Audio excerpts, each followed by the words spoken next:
the Wing Studios in Kettering. Here's your host, Justin Kidder.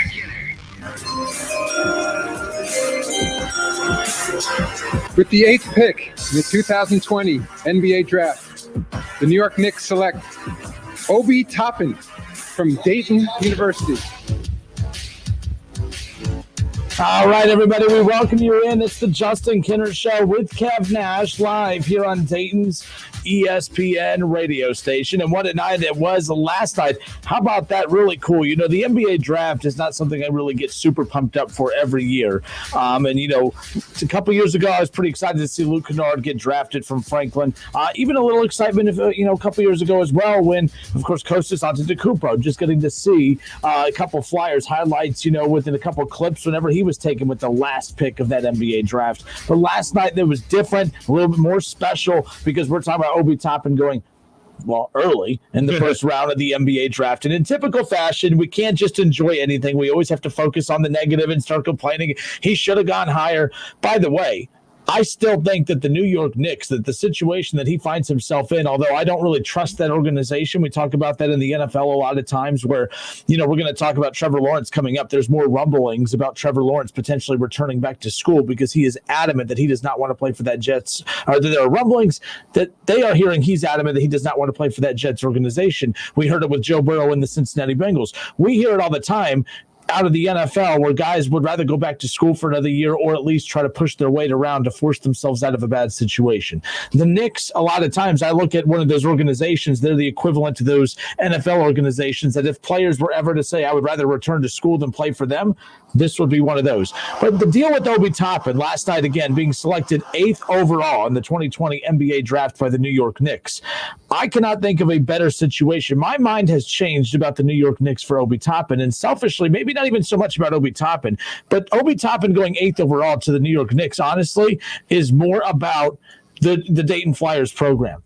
I cannot think of a better situation for the Dayton Flyers program. I actually think Obi Toppin going to the Knicks is better for the Dayton Flyers program than it is for Obi Toppin, Kev. Explain. So today, let me be clear. Who did the Cleveland Cavaliers take, by the way? That's exactly what I thought. So I bring that up because if Obi Toppin would have got selected by the Cleveland Cavaliers, everyone would have that same reaction outside of this region, outside of this city. Do you think anyone around the country gives a rip who the Cleveland Cavaliers took? Whether people know who Obi Toppin is or not, everyone cares who the New York Knicks take when they're in the NBA draft. I turned on Fox Radio. No. No one cares. There was not one person that talked about the Cleveland Cavaliers today. No. You're saying if the Cavs would have drafted Obi, nobody would have cared? Nobody would have talked about it. No one would have talked about it. I don't know, man. No, I know. No one cares about the Cleveland Cavaliers. Nobody. No one talked about Colin Sexton. No one talked about anybody that they drafted over the last couple of years. I think it's care about if it's the caliber of player, because when they drafted Kyrie, people lost their mind. When they drafted even Deion Waiters, people lost their mind. Here, like our little circle level everywhere. No one gave a shoot about the Cleveland Cavaliers. Drafting Kyrie Irving? Kyrie Irving is a star. That's what I'm saying. He's a household name. The caliber of player. So, and I'm going to get into this here in a moment. I'm not saying Obi's not a star. I'm saying the difference, and I'll get to that. Hold on. My point is all day today, across every national network I tuned into, I even tuned into shows in New York all day. I didn't hear no one bring up the Cleveland Cavaliers and who they selected. Hell, to be honest, no one was really even talking about James Wiseman going to the Golden State Warriors. They were more focused on Klay Thompson. This was more about the New York Knicks. Obi was across everything, and that's the Knicks effect. Everyone was talking about the New York Knicks. It's New York. That market alone, UD is going to get so much play because of where he went to the New York Knicks. If the Cleveland Cavaliers with the 5th overall pick or the Chicago Bulls with the 4th overall pick selected Obi Toppin, no one's talking about Obi Toppin today outside of our little city here. So the New York Knicks is going to be a fantastic thing for the Dayton Flyers program moving forward because of that market. That's all anyone's been talking about today is the New York Knicks pick. And no offense to Obi, it's not like Obi is one of those transcendent stars. He's not a household name across the country. He's a household name within this region, of course. And I think a lot of people are more familiar with him because of all the love he got on SportsCenter with the highlight dunks. But that's the difference between the NBA draft and the NFL draft. The NFL draft, we're talking about household names going in the 2nd round. Hell, I mean, look at J.K. Dobbins and J.K. Dobbins and Jonathan Taylor. I think 2 household names across the football world went in the 3rd round. Right now in the NBA, I don't know. I think there was only one household name that got drafted last night that would probably, if you drop their name, they're known across the board, and that's LaMelo Ball. No one cares about who James Wiseman is outside of the college basketball landscape a little bit. If you follow college basketball, I know who he is. You know who he is. But as far as him being a household name, he's not. As far as, Anthony Edwards from Georgia being a household name, he's not a household name. LaMelo Ball is a household name. No offense to Obi, not a household name. College basketball, the problem is in their draft, you might have one or two picks where everyone knows who they are, but outside of that, everyone else, they are known within their little niche circles. The NFL, every guy coming out of the draft, it just feels big time. Every pick feels like, oh, man, this could be the guy that takes them to the playoffs. This is going to be the guy that takes them to that next level. I'm watching the draft last night, and this has nothing to do with Obi. This is just every team that picked. I never felt like a team got better last night. I don't feel like Charlotte got much better with LaMelo Ball, and LaMelo Ball's good. It's going to be good. I don't think the Warriors, who, assuming, let's say, Klay Thompson did not get hurt, the Klay Thompson, the Warriors, in my opinion, didn't get better with James Wiseman. I definitely don't think that the number one overall pick in Anthony Edwards made his team better. I just don't feel like anyone in the NBA draft makes their teams better right off the bat. Toward the NFL, how many times have we seen a rookie offensive lineman or a rookie running back, a rookie quarterback transcend a franchise right away? That's the biggest problem I have with the NBA draft. But last night, how cool was that? Getting to see one Obi highlight after one Obi highlight after another. I've had more fun today than I did last night watching the draft, just seeing Obi's name all over the place, watching First Take, hearing Max Kellerman and Stephen A. Smith, who you guys can hate on all you want. They're two of the biggest names in the sports media world. Hearing them go back and forth about Obi Toppin, it was just weird. It was cool. It was weird, and that's going to be it moving forward. People are going to keep an eye on the Knicks franchise because they've been waiting for that franchise to finally get it right and to finally take that step forward. The Knicks are talked about all the time, and they're horrible. I can't tell you the last time I heard Stephen A. Smith and Max Kellerman have a big debate about the Cleveland Cavaliers and who they should select with their 5th overall pick. They were talking about the Knicks and their 8th overall pick. Same thing with, Skip and his show over on Fox and in the morning show and, local national radio. I tuned in all over. Obi was the talk of everywhere because of the New York Knicks. The Dayton Obi, maybe the Knicks aren't the best fit for him. Who knows what's going to happen? But for the Dayton Flyers basketball program, I'm watching First Take, and I'm seeing UD Arena plastered all over the place. I'm seeing windmill dunks. I'm seeing all the between-the-legs dunks that he did. I was like, this is something special. The Knicks may be a train wreck. They may be a dumpster fire. Obi may not get the best opportunity there to really kind of grow. But for the Dayton Flyers program itself, they're applauding the hell out of it. Their love for Obi, yes, they're happy for him. But deep down, selfishly, they're like, this is great for us because they're going to get so much play moving forward because Obi's going to be talked about a lot. And you're going to see their brand all over the place. Yeah, I mean, obviously, anything that goes on with any collegiate sports, whenever you're on TV, they use it as a recruiting tool. And UD is definitely going to use this draft night as a recruiting tool. I mean, you saw Calipari when they interviewed him. All he was talking about was his guys this, his guys that. Come to Kentucky, we get you to the pros and everything like that. Well, UD just got their boost of that last night with Obi going in the top 10. And like you said, going to the number one media market in the country. And on top of that, he's going home. It was pretty cool to see that, man. I don't think anybody in this city would have believed this would have happened for not only Obi, but for a UD Flyer this fast. I mean, like, he came out of nowhere. Like, you used to tell me about him, like his freshman year, redshirt freshman year, but I didn't buy into the hype. I was like, oh yeah, he dunked on a couple of people. That's cool. But it was really last year. Where I went to a couple games and I was like, yo, this dude is like an animal, like not just dunking on people, like embarrassing people. And then, you get to run on Sports Center with Scott Van Pelt. And then you cap it off with National Player of the Year. And then the cherry on top, he's going in the top 10 in the NBA draft. Yep. And like you said, your arena is all over Sports Center, all over the NBA draft last night when he got picked. And I mean, it's a great play for UD. Absolutely. 457-9464. Your reaction. Obi Toppin going to the New York Knicks. I'm curious, Flyer fans, are you just happy that he got drafted? It didn't matter where he ended up. Are you upset with where he ended up? Would you rather him been in Cleveland so you can make a couple-hour drive to go see him? Your reaction, 457-9464. We'll open up the hotline. Of course, we're live on Facebook as well. Search the Justin Kinner Show. You could watch along and, of course, leave your comments and opinions in the comments section. But it was a very emotional night for Obi Toppin. I loved hearing his response. A very emotional Obi Toppin. Check it out. Again, this is the first interview he did on SportsCenter live during the NBA draft. Here's Obi following getting drafted 8th overall by the New York Knicks. A blessing. I just want to thank God. Without him, I would not be here. Without my parents, I wouldn't be here. Without my teammate right here to the left of me, I wouldn't be here. I appreciate you, bro. Jalen Crutcher, shout out to Jalen Crutcher. I wouldn't be here without him. My coaches right here in the back, Coach Grant, Coach Greer. I would not be here without them. So I'm very grateful, and it's a blessing to be in this position. So. Sorry about that. All right, that was, again, Obi Toppin last night, his live reaction after being drafted. Very emotional Obi Toppin. His story, one of the best stories out there. There are guys like, if you look at guys like James Wiseman and LaMelo Ball, they have great stories too. Anthony Edwards, they're great. I mean, those are guys who have worked on their craft their entire life. But their entire life, they've been told how great they are. Their entire life, they've been told, you're a future NBA star. Obi's entire life, as far as talking about the NBA, that didn't start until a couple years ago. Yeah. Like, 4 years ago, I don't think this opportunity was even being thought about or talked about. I don't even think, and this isn't a shot at Anthony Grant or anybody, this is just how special of a story this is. Anthony Grant saw something special in him, but I have a hard time believing that anyone that looked at Obi right away and said, oh man, this is a future top 10 draft pick in the NBA. That speaks volumes about the work ethic of Obi Toppin and speaks tremendous volumes about the program itself and Anthony Grant's job in developing him.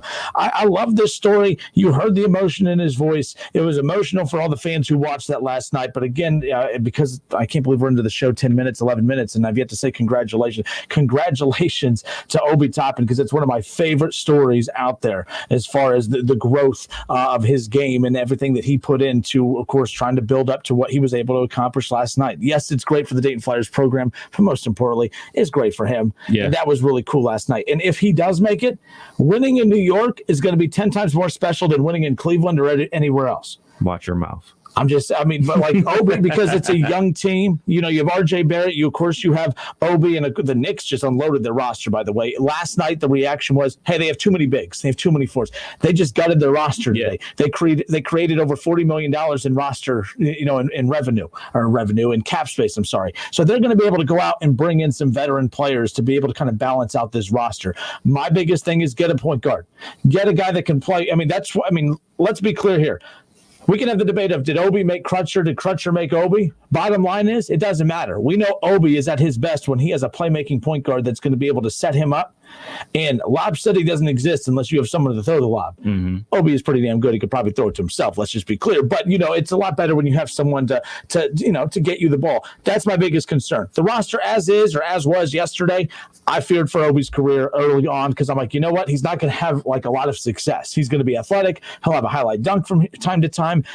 But now that I've seen that the Knicks are invested into going and gutting this roster and getting some better pieces in here, I actually feel better about Obi's rookie season, which, by the way, we don't have to wait 5 months for. We only have to wait 4 weeks. The season starts on December 22nd, and that's just like a couple days over a month from now. So I'm super excited about that. Kev, who do we got? 457-946. We got Kerry on the line. Kerry, how are you, sir? Welcome in. Justin, what's up, man? How are you? Good. Are you the Kerry from Facebook? Yeah, it's me, man. Oh, yeah, you took a shot at all my All-Right State Raiders. You just couldn't help yourself. Yeah, I'm a buddy of Larry from Milano's as well. Oh, awesome. That's awesome. Every once in a while. It's Thursday. Oh, we're going to see him coming up. It is Thursday. Thank you for reminding me. I'm looking forward to seeing Larry coming up. So there you go. Be getting hungry, right? Yeah, exactly. But what's up, man? What you got? Not too much, man. Just calling to talk about Obi a little bit. I was watching the draft last night. I'm a UD alum. And the Cavs came up, and I was kind of half wishing he would go there, so he'd be still kind of local a little bit, but half kind of cringing at the same time. And, New York came up, and I kind of did the same thing as well, too. But you were talking about, how do we feel about where Obi landed? Yep. And I was thinking about it. It's not so much how we feel, man. I mean, you saw the emotion on his face going back to his hometown and everything. So I think we all should be happy for him that he's pretty much living his own dream. You know what I mean? Mm-hmm. So like if I was from here and I went to play football and I came back and got to play for the Bengals or something, that'd be pretty cool. So that's great for him. And, I know it's a tough market for a high-profile athlete to play in, but at the same time, I'd like to see that city try not to love that guy at the same time. I think what works for Obi is he's He's a superstar in our eyes, and this isn't a shot. I don't know if I was listening to a lot of radio today in New York, and a lot of people aren't sold on it, but that's because of the brand being UD. It's not like it's a household name over there. Okay, we do this all the time in our sports. I think Obi is going to have it made over there because he's not coming in with a LaMelo Ball name or a name that is expected to be the face of the franchise, which I think bodes well for Obi. If Obi goes there with a little doubt on him from that fan base, to where, by the way, if it doesn't work out, fine, it wasn't supposed to, but if it does, he's going to be an even bigger star. I think Obi's in a very good spot heading to New York. I wasn't thrilled about it yesterday, but as I saw the way the franchise reacted today, gutting the roster and knowing that he's just a walking highlight reel, New York and in New York, man, he's going to be all over the place. He's going to be box office. I'm pumped for him. Yep, I am as well too. So I think that's get somebody like that going to the NBA. I mean, he's got to be thrilled out of his mind, but I think he's going to have that little extra edge too. Again, playing in his own hometown, I think he's gonna have a little extra drive to kind of prove it to everyone over there. And like you said, a little lower expectations just because he's not coming out of Duke or Kentucky or something like that.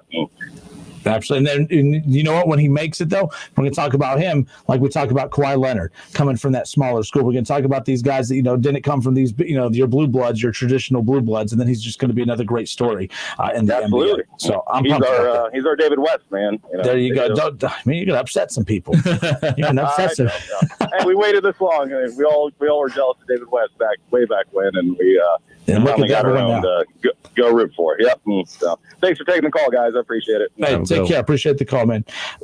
They need a point guard. Who should they? I like RJ Barrett, not a point guard. I like RJ Barrett. I like Obi. Young core right there.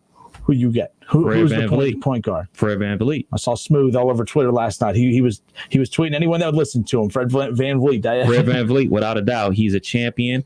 He can play both guard positions. I know he's not like the big sexy name. Matter of fact, he was an undrafted rookie when he signed up with Toronto and everything like that. But he's a quality point guard in this league.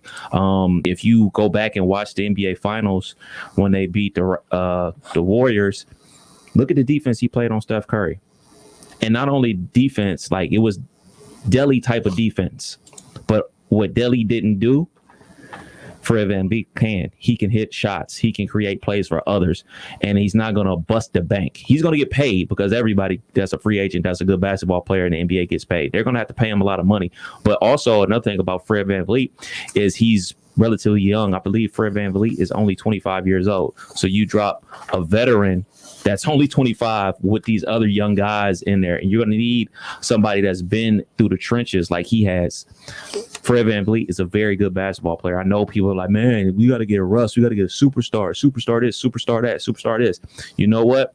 You get a very, very good point guard like Fred VanVleet, and Obi develops into a superstar, or RJ Barrett develops into the superstar, because that's what you want your first round top 5 picks to become, is superstars.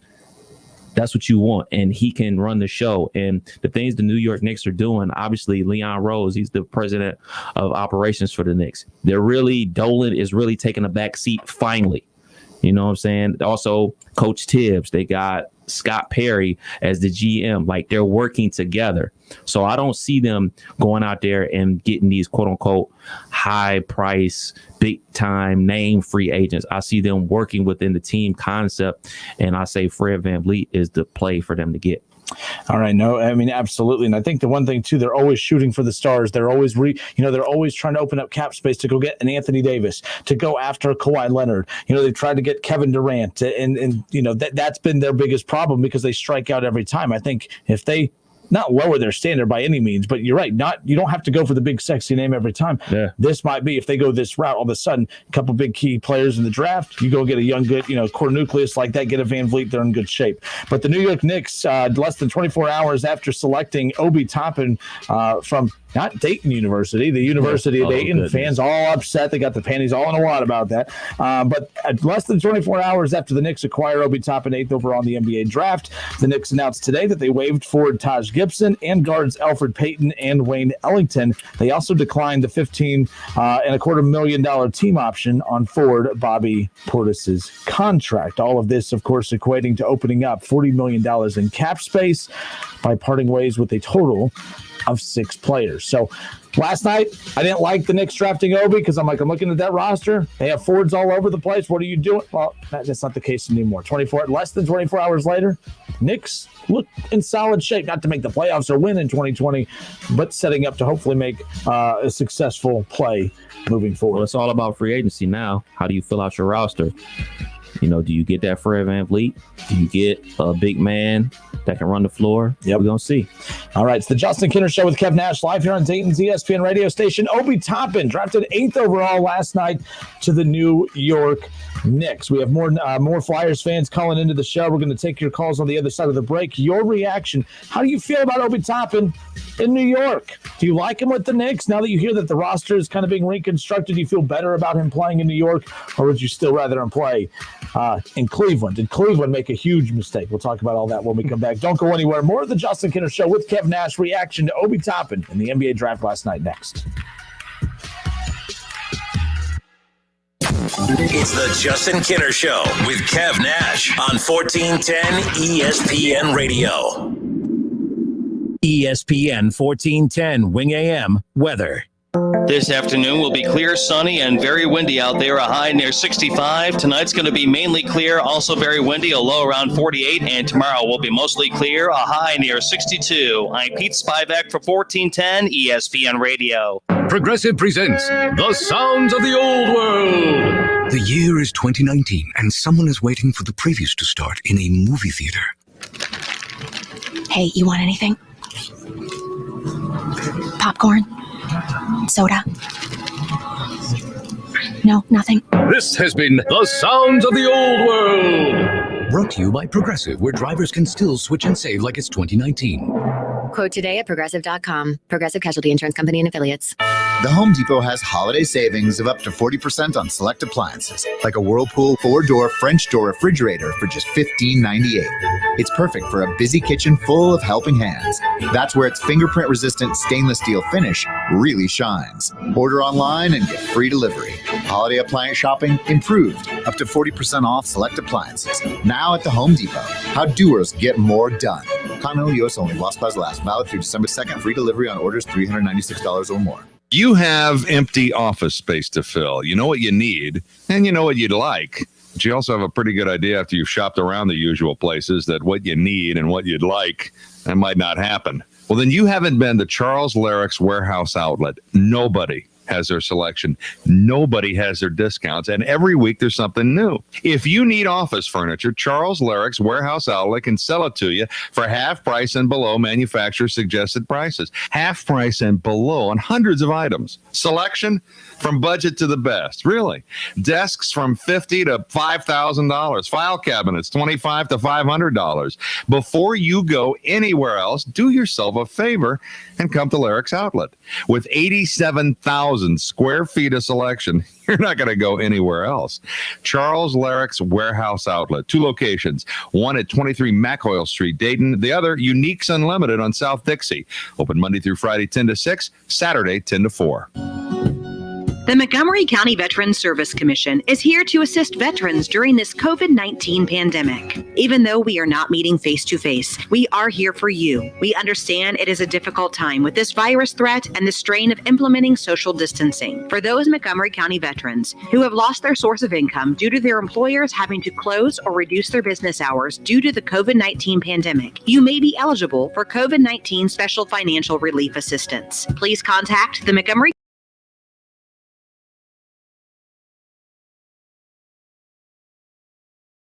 or to have an application sent to you. You can also visit mcvsc.org. The Montgomery County Veterans Service Commission is here to help Montgomery County veterans during the COVID-19 crisis. Call 937-225-4801 Monday through Friday, or visit them online at mcvsc.org. This week is Menard's last 11% rebate sale of 2020. Stop in for great savings. Get quality drinking water in your home with an under-counter water filtration system from Watts. It reduces lead, chlorine, and odor from your water. $64.99 after 11% rebate. Stop into Menard's for the last 11% rebate sale of 2020. Savings are good until November 25th. Savings are mail-in rebate. Some exclusions apply. See store for details. Save big money at Menards. There's never any FOMO with the iHeartRadio app. You won't ever have to miss out on your favorite shows and contests with this radio station again. Radio 24/7, 365. We're here when you want us. Stay connected and listen anywhere when you download the free iHeartRadio app. Listen to this radio station on the radio.com app anytime, anywhere. Listen to more than 300 stations along with more than 3,000 podcasts from your home area or across the U.S., all free. With the radio.com app. All those mouths to feed. So many different cravings. In a world filled with endless dinner options, lives a family ravaged by hunger. The answer lies with one man. No, not just a man, a king, a pizza king. Get a large Casano's Deluxe Pizza for $15.99 or a large pepperoni for just $12.99. Call 294-KING and see for yourself why the proof is in the taste. Pizza King. Cleveland State women's basketball coach Chris Kilsmeyer, COVID survivor. I was fatigued, just like every other basketball coach in March, but didn't think about getting sick. I woke up one night with the worst pains and chills I'd ever experienced. I tested positive for coronavirus and immediately self-quarantined. I got worse and worse and checked into the hospital. Multiple times I said, I don't want to die. We know what works. We know how to fight this, but it's going to take all of us doing the right thing every single day. Sponsored by the Ohio Hospital Association. The holidays and driving go hand in hand, but cold weather and batteries don't. Make sure your vehicle's battery is winter ready with free testing at Advance Auto Parts. If it needs to be replaced, we have die-hard batteries that are reliable, durable, and powerful enough to get you through every road trip. Plus, we'll even install it free with purchase. No appointment necessary. Advance your auto at Advance Auto Parts and participating CarQuest locations. Most vehicles, most locations. See store for details. It's time for some straight talk. Look, we all drop our phones. It happens. You fumble it, crack it, splash it. Well, Straight Talk Wireless now offers this new Platinum Unlimited plan that includes phone protection. Just $65 a month for unlimited talk, text, and data, plus 20 gigs of hotspot, 100 gigs of cloud storage, and more. All on the best network. Straight Talk Wireless, no contract, no compromise. See Mobile Protect terms and conditions at Asurion.com/Straight Talk. Limitations and exclusions apply. Staples has great deals on the hottest brands and must-have gifts for working or learning from home. Shop in-store or pick up curbside at most stores and save big at Staples. Follow ESPN 1410 Wing AM on Facebook to watch the Justin Kinner Show with Kev Nash. Listen, stream, and now watch. It's the Justin Kinner Show with Kev Nash. Weekdays from 3 to 6 p.m. on 1410 ESPN Radio. All sports, all the time. This is 1410 ESPN Radio. With the 8th pick in the 2020 NBA Draft, the New York Knicks select Obi Toppin from Dayton University. All right, and we are back. It is the Justin Kinner Show live here in Dayton. It's the Justin Kinner Show with Kev Nash on 1410 ESPN Radio. Your reaction: the New York Knicks select Obi Toppin 8th overall. And as I mentioned earlier, I still think that, we don't know. We can't sit here and say it's a great situation for Obi. We just know Obi's talent's going to do what it does. A lot of people are concerned, of course, when you pay attention to the fact that the New York Knicks are a franchise that a lot of people look at and say, I don't really trust that organization. The way people look at the Cleveland Browns in the NFL, right? Like, to be fair, that's the New York Knicks, but at least the Knicks, it's a sexier media market, right? It's a fun market. And if Obi succeeds there, you think he was a star at UD. Just imagine how big a star he's going to be if he ends up blossoming into a star in New York, where he's from with the Knicks. I can't think of a better situation for him. But also, as I'm sitting at home today before coming into work, I'm watching, whether it's on Fox Sports, whether it's on ESPN, whether it's, any media, show I can get my hands on today. there's UD's logo just plastered there on the front. There, there's Obi's highlights, the between the legs dunk, everything he did throughout the season. There was clips of when game day was at, was at it wasn't really the arena, but was at, on campus this past season. Like that's, we're not going to see the end of that. Like Obi is going to be a talking point for the Knicks moving forward. And I'm not taking a shot here, but if Obi fails, it's still going to be a talking point. You're still going to be seeing his highlights from UD because they'll be using the comparisons of what he did at UD versus what he's not doing in the NBA, or the highlights, his dunking highlights of what he did at college and what he's doing in the NBA. This is a great thing for UD moving forward as well. I mean, because they're not going to have to plaster it all over their social media platforms and hoping that gets the word out. No, now you just got to turn on First Take. Yeah. Stephen A. Smith loves the Knicks. Now, a lot of people ripped Stephen A. Smith today. He did not. He was not happy about the Obi Toppin pick. But see, what people did is I shared it on Facebook and Twitter, and instead of people actually listening to what Stephen A. Smith had to say, they just right away start name calling and saying he's the worst. He actually was he loves Obi Toppin. Right. He said he's a highlight reel. He loves Obi. He's box office in New York. But the problem is they had enough forwards. They needed guards. That was before, of course, the Knicks made their huge roster shakeup earlier on today. But let's get back to it. 457-9464. Flyer fans' reactions. Obi Toppin, 8th overall to the New York Knicks. Do you like the pick, or are you just happy that he's in the NBA? Let's go to Scott. Scott, kick us off. How are you, sir? Scott, you still there? Let's try William. William's on deck. What's up, William? Hey, Justin. What's up, man? You're on live. What you got for us today? Man, I couldn't be happier for Obi going to New York last night. Like, after watching his reaction, how could you not be so happy for the guy? But from a selfish point of view, I'm worried, like, how often are we going to get to see Obi on TV? The Knicks aren't in the playoffs, so we're not going to see him then. How often are they on those nationally televised games? And so that's what I would like to see more. I wish he would have went to a team that we're going to see more of on TV.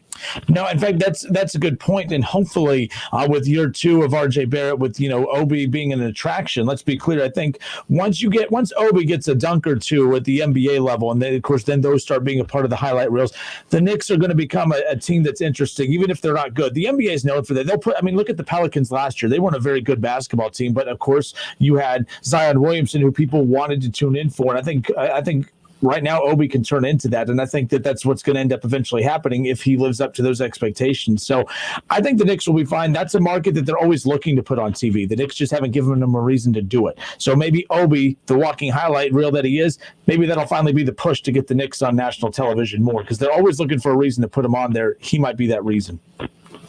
Well, I hope so. And also, I hope we get to see him in competitive basketball soon. The Knicks make the playoffs. We didn't get to see him in the NCAA tournament this year, so hopefully we get to see him in the NBA playoffs soon. Yeah, and I'm pulling this up now from last season as far as like how far out that the Knicks were the playoff conversation. Of course, with the bubble situation, that all got shaken up anyways. But the Knicks 21-45 last season, they were right. I mean, heck, the Hornets were 23-42. I mean, there were so many 20-win teams down there at the bottom. With the complete roster, shakeup, who knows how much better the Knicks will be this year than last. But Obi's at least going to make them interesting. That's for sure. I'm excited. All right, William, thanks for the call, man. Much appreciated. 457-9464. It's the Justin Kinner Show with Kev Nash on Dayton's ESPN radio station. Again, Obi Toppin last night going 8th overall. And I'm excited. Like I said, the best part about this, Kev, we don't have to wait months. Like a lot of times the draft in the middle of the summer, you got to wait 3 or 4 months before, then Summer League. You get Summer League a little. And Obi would have been fun to watch in Summer League, but forget Summer League. Let's just fast forward right to the games that count. Adam Silver last night did bring up a good point that this rookie class is going to have it's going to be the toughest on this rookie class than any rookie class has experienced before, because usually you get drafted. There's an acclimation period. You get the summer league, and you get a full offseason. Then you can get then you get the full preseason, and then you get to kind of gradually be thrown out into the fire in the National Basketball Association. Unfortunately, he gets drafted last night, and he's only going to have a few weeks to kind of gain some kind of chemistry with his new teammates. Preseason games, then start playing real games. I also think we can't overreact to situations where if Obi starts out slow, it's not fair to judge Obi. It's not fair to judge LaMelo Ball or James Wiseman or any of these rookies that got drafted last night, because they're in a situation where they are literally being drafted last night and they are hitting the ground running. They have to try to develop some kind of chemistry with their new teammates in 4 weeks to play a 72-game season and try to make the postseason, all while the world is battling a a global pandemic. So there's a lot of excuses as to why these rookies can fail. I don't anticipate that, but you do have to have that in the back of your mind of, hey, we can't just sit there and expect him to be a home run hitter right off the bat. Yes, I know it's basketball, not baseball. I'm curious how this is going to go down. Kev, who we got? We got McKinney. McKinney, the commissioner of the SEC. How are you, sir? Tremendous, my friend. What's going on? Another day in paradise, as I always like to say. So what'd you think about it? I saw you last night, so you might have to buy a Knicks jersey. No, that's not what I said. What did you say? I said, does it mean that I would have to? Oh, okay. Fair enough. I'm going to buy one. It's like, I'm still going to root for Obi. But I look at this as from a couple of different ways. Number one, you can't buy $25 million worth of advertising, as you've seen over the last 24 hours for the University of Dayton. Yes. The person that I am the happiest for is Coach Anthony Grant.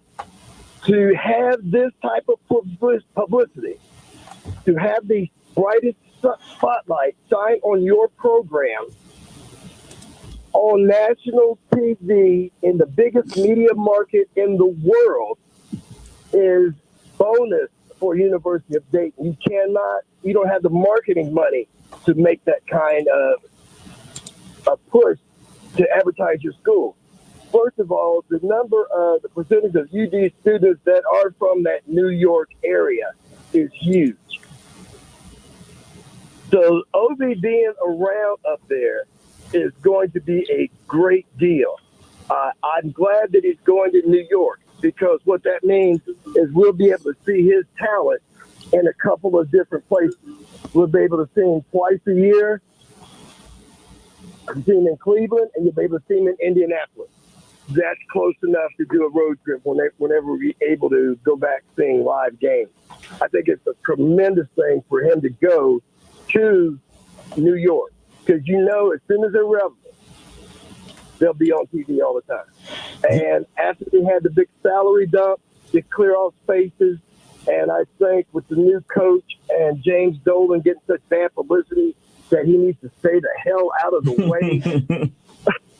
Keep your face. The owners that stay off of TV, the owners that stay out of the media, the owners that stay out of that type of spotlight are the owners that succeed. You only see Robert Kraft when he's applauding wearing a pink tie. Jerry Jones is on TV all the time. And he doesn't do anything.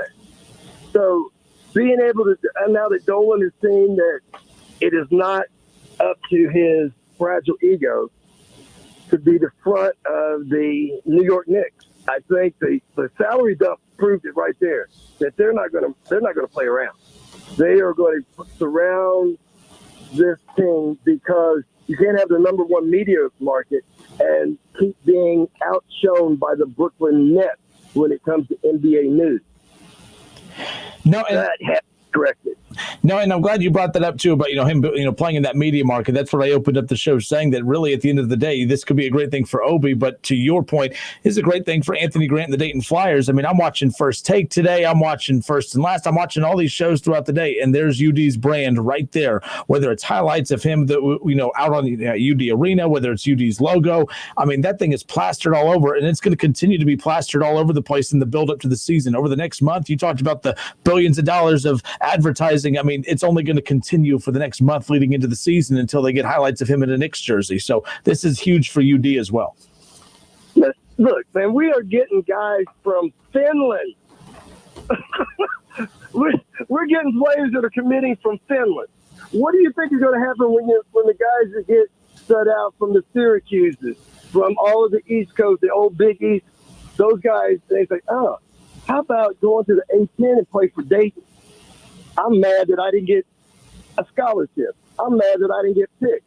I got snubbed by this guy. I can't wait to play against this coach 3 or 4 times during my career. It is just an advertising marketing bonus for the University of Dayton. Awesome. All right. Hey, McKinney, great hearing from you. As always, you take care. Hey, roll Tide. Rolling, sitting at number 1 right now. So we'll talk about that more coming up in a bit. But again, there's gonna be highlights out there. But if Obi gets drafted by the Cavs, Obi's not being talked about across all the national media throughout today. I see what you're saying. There's that. I was thinking about this. The most popular players in this NBA draft, in no particular order: LaMelo, Obi, and probably Cole Anthony. Those are the names that probably most people know, but there's a ton of other talented basketball players that, we just don't know about. Like, I think UD has seen Anthony Edwards play because they played versus the Flyers. But how many other games have you seen from Anthony Edwards? Probably none, because he played on a terrible team in Georgia. So, the guys that were drafted last night, you think about the guys that went in the second round, like people that you see all the time, like your guy from Duke, Trey Jones. He went in the second round. Like, he's a pretty big name, but he went in the second round. So I think a lot of these guys that go early in the draft, it's all about potential. And that's the thing about the difference between the NBA draft and the NFL draft. NBA drafts are more about potential and what you could be, not actually what you are right now. And the NFL is more like, man, how can he help us immediately right now to win right now? That's why, you and I were talking about Golden State, them drafting Wiseman. They weren't drafting Wiseman because like, oh man, he's going to anchor us next season. And like, all right, man, him anchoring us 4 or 5 years from right now. That's what the NBA draft is about. Yeah, and I know that's what it's about, but that's what's wrong with the NBA. Like, this is why I hate the NBA's rule of, you got to go to college just for 1 year. Again, I know it doesn't make sense, but I love the 2-year rule.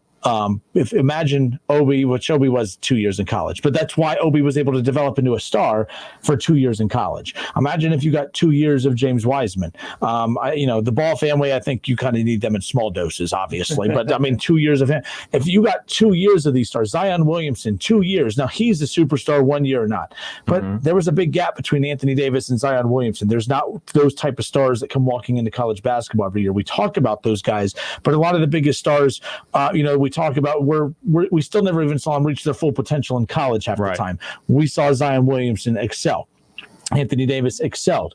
We don't see that all the time from these guys. James Wiseman, we know he's a big name coming out of high school. We got to see him, for a cup of coffee, played 3 games at Memphis, and then gets drafted strictly off of potential, as you talked about. But more reaction. Obi Toppin to the New York Knicks. Back to the phones. 457-9464. Who we got? We got Charlie. Charlie, what's up, man? Welcome in.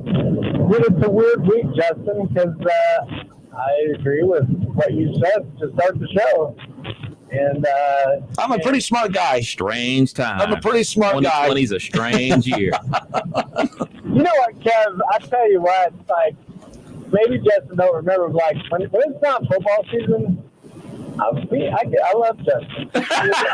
Just a few months out of the year where I'm unbearable. I get it. It's just, look, all my friends have moved out of they've moved away. So all I got is you. You're a Browns fan. And we just kind of, and you come right out. As soon as the show starts, sometimes you just start dogging the Bengals, and I love it. I'm having a bad day, and I take it out on you. I sometimes have a bad day, and I hit the mic. I'm like, I'm going to take it out on these fools, and then go from there. But I had a good day today, so I was nice hitting the airwaves. And we're talking basketball, so that's fine. Because everybody, it's like talking Buckeyes. It's like everybody loves Buckeyes, so it's great. It's all love. Does Kenner love the Buckeyes? I'm considered a hater there too, but I do love the Buckeyes. But no, what your reaction to Obi Toppin?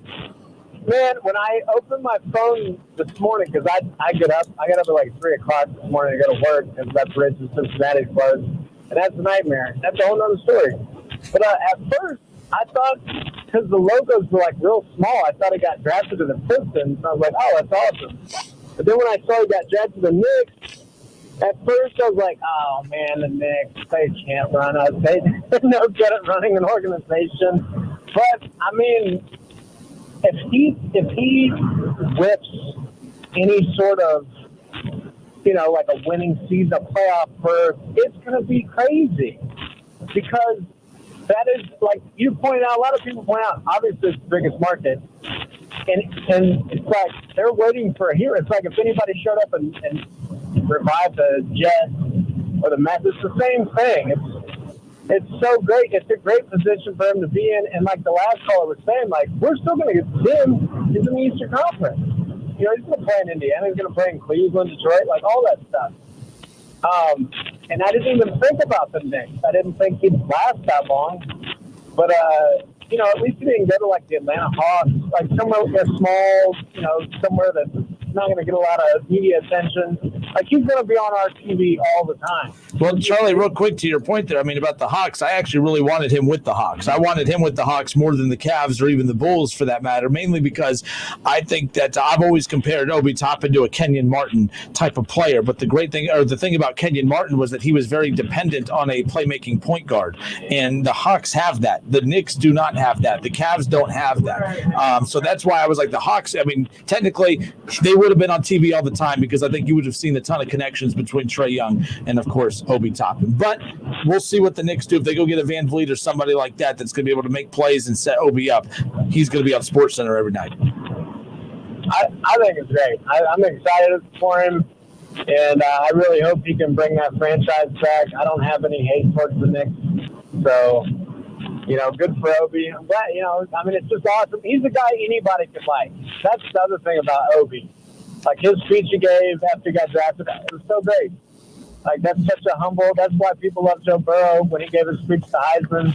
It's just like you can get behind people like that. You know what I mean? Who's the kid from Georgia that he's like, I don't even really like basketball. You're talking about the Anthony Edwards kid. To be fair, he never said that. What he said is that if he he's a basketball guy. He's better at basketball than football. But if he was able to, if his talent was good enough to play in the NFL, he would have loved to play in the NFL. But people took that and ran with it and said, oh, see, he's distracted. Well, we said the same thing about Kyler Murray, and that dude's in the MVP conversation in the NFL right now in comparison to baseball. So I think that was overblown. But I do see what you're saying. And this is the point I made earlier. Anthony Edwards, James Wiseman, LaMelo Ball, these cats all have been told their whole life, you're good enough to go to the NBA. They've known their whole life that this is where they're heading. Obi, this didn't become a reality until 2 years ago, most likely. So that's why I'm like, I think that's why you saw that emotion is because all of this has happened so dang quickly, and he's worked his ass off. Yeah, hey, and what a home run for, like, UD, for the fans, for they put all that money into the arena, and they've got one of the best fan bases, I think, in the nation. And it's, they got these two top 50 recruits coming in. They got a great coach, and now they're getting all this national attention. It's so good for the city, man. I really think it's really great. And that's all I'm going to say. All right, Charlie, and of course, you would defend the Knicks. You love teams with bad ownerships. Hey, you have a good night, man. Take care, Charlie. Wow. All right, we're going to hit this break real quick. We have a couple guys on hold. We're going to get to you guys right away. More reaction to Obi Toppin going to the New York Knicks, selected 8th overall. And we'll get to that in a moment. But keep in mind, you bring up Joe Burrow. I've compared Obi's run to the NBA to Joe Burrow's run to the NFL. Their paths to both pro sports are actually very similar, both hitting the scene and making a splash in a very short amount of time. We're going to talk about that when we come back to more of your calls, more Obi Toppin talk next. Don't go anywhere. It's the Justin Kinner Show with Kev Nash. Justin, you're awesome, baby. Right here on 1410 ESPN Radio. Hey, Sam, back from your date so soon? It didn't exactly go well. I really struggle with communication, trust, lack of commitment. At this rate, I'll be a single mom forever. Maybe you should check out if you qualify for the free classes offered at Marriage Works Ohio. They have TANF funds for people over 18 with a child at home or pregnant. You may qualify as a single mom. They help married couples and singles with healthy relationship classes, including topics like dating. Go to trustmarriage.com or call 937-262-7010 to register. Home for the holidays, taking on a new meaning this year. Whatever your plans to celebrate, First Florist and Greenhouses can brighten your home with the holiday spirit. For gourmet baskets, holiday decorations, seasonal plants, and fresh cut flowers, your best choice is Dayton's largest family-owned florist and greenhouses, in business at the same location since 1905. First Florist and Greenhouses, in-store shopping at 1306 Troy Street in Dayton, curbside pickup, and convenient online shopping. Visit us at firsttheflorist.com. That's FURST, theflorist.com.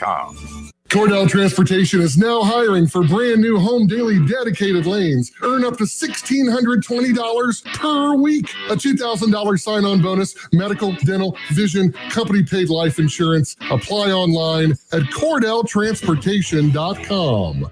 Friggin' chicken chunks, friggin' chicken chunks, friggin' chicken chunks, friggin' chicken chunks. $29.99 each, you 4 pounds of friggin' chicken chunks. You'll get the 4 sauces too. You'll get the 4 sauces too. 4 sauces too. 4 sauces too. 4 sauces too. Friggin' chicken chunks. Ring in the season with 4 pounds of frickin' chicken chunks. Buy a $25 Frickers gift card and get 5 frickin' bonus bucks free. The ho home for fun, food, sports, and spirits is Frickers. Friggin' chicken chunks, 4 sauces too. Friggin' chicken chunks, 4 friggin' pounds, friggin' chicken chunks. The holidays and driving go hand in hand, but cold weather and batteries don't. Make sure your vehicle's battery is winter ready with free testing at Advance Auto Parts. If it needs to be replaced, we have die-hard batteries that are reliable, durable, and powerful enough to get you through every road trip. Plus, we'll even install it free with purchase. No appointment necessary. Advance your auto at Advance Auto Parts and participating CarQuest locations. Most vehicles, most locations. See store for details. The 2021 Honda ATV lineup is here to prove it's possible to work smarter and harder. With the power to get the job done, the technology to make it easier, and tried and tested quality to keep you moving forward, the only thing left to add is you. Then you'll understand how life is better on a Honda. Honda recommends ATVs for riders 16 years and older and recommends that all ATV riders take a training course. Try Canada Dry Bold Ginger with an extra kick of real ginger taste that blow the butterscotch out of your grandma's bowl. Canada Dry Bold Ginger, not your grandma's ginger ale. Don't miss the Justin Kinner Show with Kev Nash, weekdays at 3 p.m. on Dayton's ESPN Radio, 1410 Wing AM. So you want to talk about outliers? Those guys are outliers. You're lucky that this thing's separating us. That's all I got to say. For facts, though. I got your facts right here. Listen, stream, and now watch. Search the Justin Kinner Show on Facebook to follow along. College football playoffs, Browns, Bengals, Buckeyes, and more. Catch the Keith Byers Show Mondays at noon on 1410 ESPN Radio.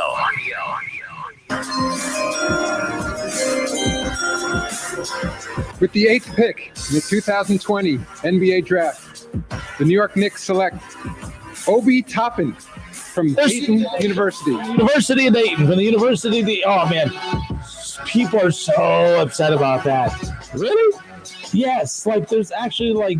So I was going through Twitter today. Dave Jablonski does a fantastic job covering the Dayton Flyers for Dayton Daily News. Put out an article that literally there's an actual article out. After last night, you have a player from University of Dayton. They get selected 8th overall. And one of the articles today is that UD fans are upset because they were called Dayton University. I'm like, relax, folks. Yes, it sucks. I mean, it's mispronounced. So what? There's so many other things going on that's what you're focused on. Like, it cracks me up how upset that they get.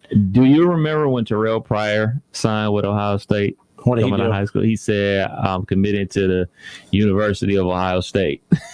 Or people got so mad at him for that. But I'm more upset at him for committing to at the University of Ohio State. It's Ohio State. It's a household brand. Everyone across the country knows who Ohio State is. That's not the case for UD. So, I mean, it's not like every year. Imagine if, like, I could see if Adam Silver butchered Duke's name. You call Duke every single season during the NBA draft. I mean, hell, even the last time UD and Kostas Antetokounmpo, when he got drafted years ago, Adam Silver wasn't even calling the second half or the second round of the draft. So that's the very first time Adam Silver has ever once announced a player from the University of Dayton during the NBA draft. We got to start, like, I love UD, but the snootiness sometimes just drives me up the wall. Relax. Who cares? It happens, man. It happens. It is what it is. To me, it's more of a problem for Terrell Pryor because how do you mess up Ohio State? I mean, that's a household name. UD's is not. So, like, I could see why that's more prone to happen. And I will go down in history saying when he made that error, he was never going to recover from that. No matter how many Rose Bowls, how many Big Ten championships he won, people were never going to forgive him for that. Then obviously Tatgate and him nuking the program. Like, people hated Terrell Pryor for so many reasons, man. And I could go on and on. I'll tell you about another story. What was his tattoo? Was it at the University of the Ohio State? Was that his tattoo? And I believe he had like Buckeye leaves and his mom's name inside of it. Oh, nice tat, by the way. Gotta do what you gotta do. But yeah, like the fact, and then someone today said, "Oh well, someone who graduated from the University of Wright State wouldn't understand." Of course, I said, "Well, technically, Adam Stern had no problem saying Wright State University correctly when Potapenko got drafted 12th overall years ago." So I'm just saying. All right, let's go to Clifford. 457-9464. Clifford, thanks for holding, man. How are you? Yeah, I'm good. I think all the forwards that they got down in New York, I think they're auditioning now. They're trying out now to see which one's going to stay around. It's going to be Toppin. You like Obi in New York? Yeah, I like him in New York. They're going to weave out those forwards they got, all those big guys they got. They're going to weave them out because they're going to, make some more transactions and stuff like that. This year, next year, Obi's going to be good down there. Yeah, and keep in mind, I definitely think he's going to be good, but I can't say I definitely think he's going to be good. He needs a point guard. He needs someone that is going to set him up because I don't think Obi is going to be Obi unless he has someone to help set him up because his position, it's just how it is, especially his position as a rookie and not being a premier ball handler. To me, it's just I don't see how he's going to create for himself. We saw that last year with Zion Williamson where, of course, he at least had ball, but you put the ball in his hands, he had power. I don't know how much power Obi's going to have in backing some of these guys down early on in his career. So that's my concern for Obi. But if they take advantage of his athleticism and pick and pops and pick and roll and taking advantage of him that way, I think he'll thrive. But right now they need to go get Van Vliet. They need to get someone that he is going to have some kind of rapport with. The problem is the season starts in 4 weeks. So whoever they get, he has to establish some kind of on-floor relationship with to be able to chemistry with to kind of get things rolling. So that's my biggest concern for Obi heading into the year. Barrett had his struggles, didn't he? What's that? Barrett. Don't Barrett still play for him? Yeah. Barrett, yeah, he had his struggles. I mean, if he can get to that college form he had, maybe they can do something with him and Barrett and Toppin together. I'm thinking. Oh, I think that's what they're aiming for, no doubt. I'm not going to tell you it's not going to work. I'm just saying to me, it won't work unless they go get a point guard, which all rumors are circulated now that it could be Van Vliet, which would be interesting. But right now, their point guard is Frank. I can't even pronounce it. What is it? Frank Nakia. That's a very short name for how many. That's a long spelled name for how you just said it. That's how it's pronounced. Thank you, fellas. I appreciate it. Anytime, Cliff. Take care, man. Hold up. Man, I'm getting old. I can't even see. My contacts keep drying out. So hold on. Let me see. There's a NTILIKINA. And you said it's what? Frank Nakia. Uh-huh. That's sure. Okay. We'll go with that. Use it in a sentence. Frank Nakia for 3. But yeah, so Frank Nakia, apparently their point guard, RJ Barrett, Obi Toppin, Julius Randle, Mitchell Robertson. The problem is, small forward. They have Obi Toppin at small forward. He's not a small forward. I mean, he's gonna get minutes there, but I don't think he's that good enough of a shooter or scorer to be playing there consistently. Randle is who I see them moving.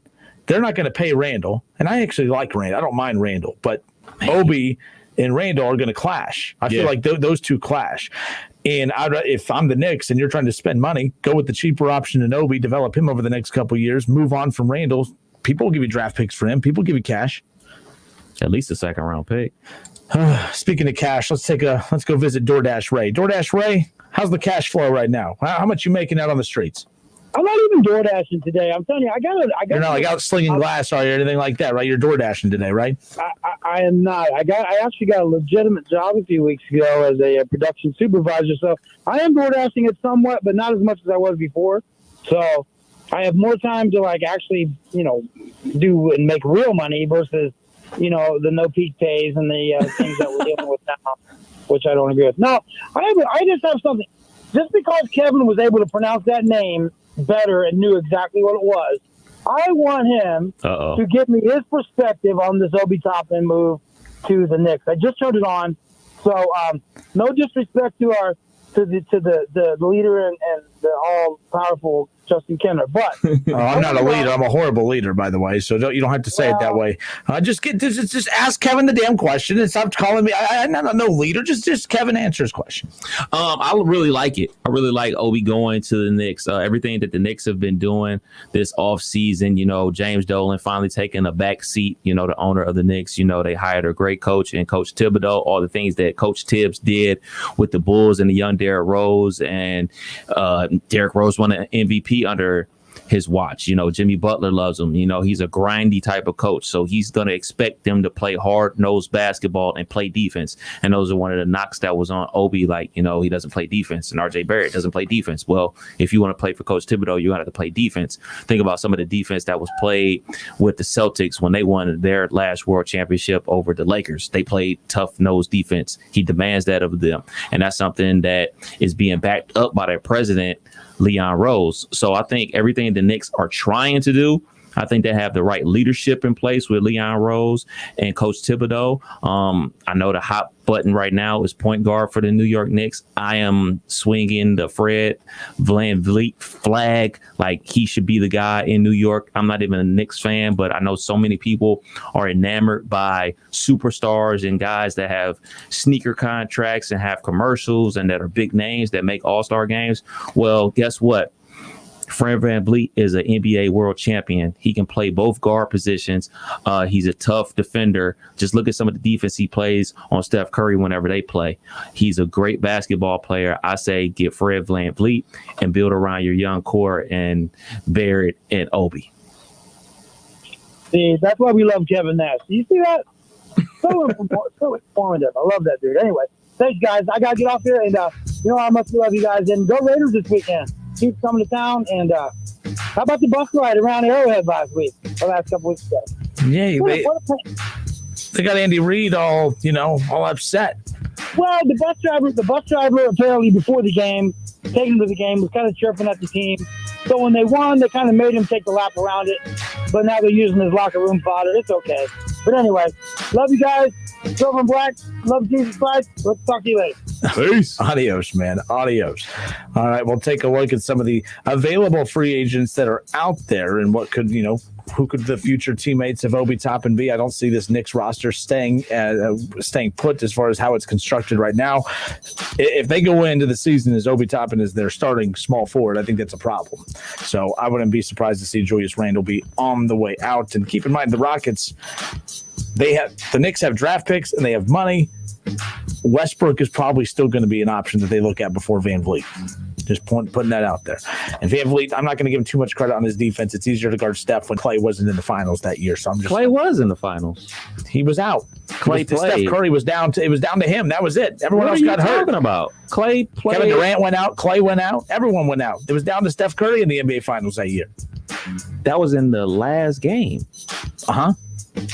The last game in the fourth quarter. There were other games played before that. Okay. Don't talk to me. I get that. You're saying he went out. He was out. It's easier to guard Steph Curry when there's no Kevin Durant and no Klay Thompson. Did you watch the NBA Finals? I have eyes. I even have 4 of them. I watched it. I watched it all. Actually, I didn't watch all of it because it was a boring NBA Finals. Because once Kevin Durant went out, you didn't watch it. You don't know. We knew that the Raptors were going to get an easy title, and then they were going to be overblown about their NBA champions, and they're great. Thanks, Kevin Durant. Kevin Durant should get a ring on behalf of the Toronto Raptors. Hey, man, injuries are part of the game, man.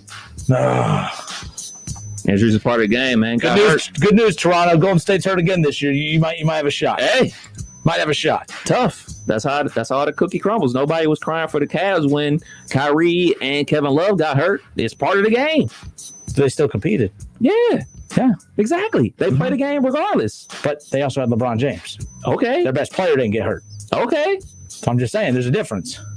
Oh, well. No, it's not. Oh, well. Yes, it is. Oh, well.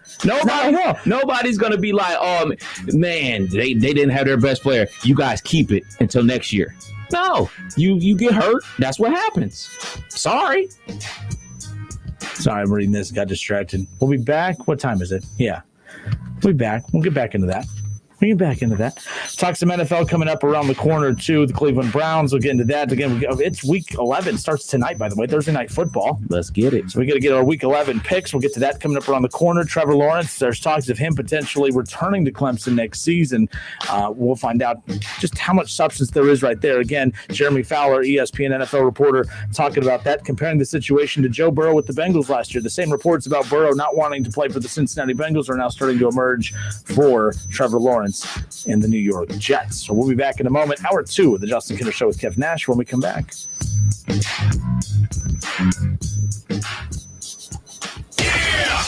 It's the Justin Kinner Show with Kev Nash on 1410 ESPN Radio.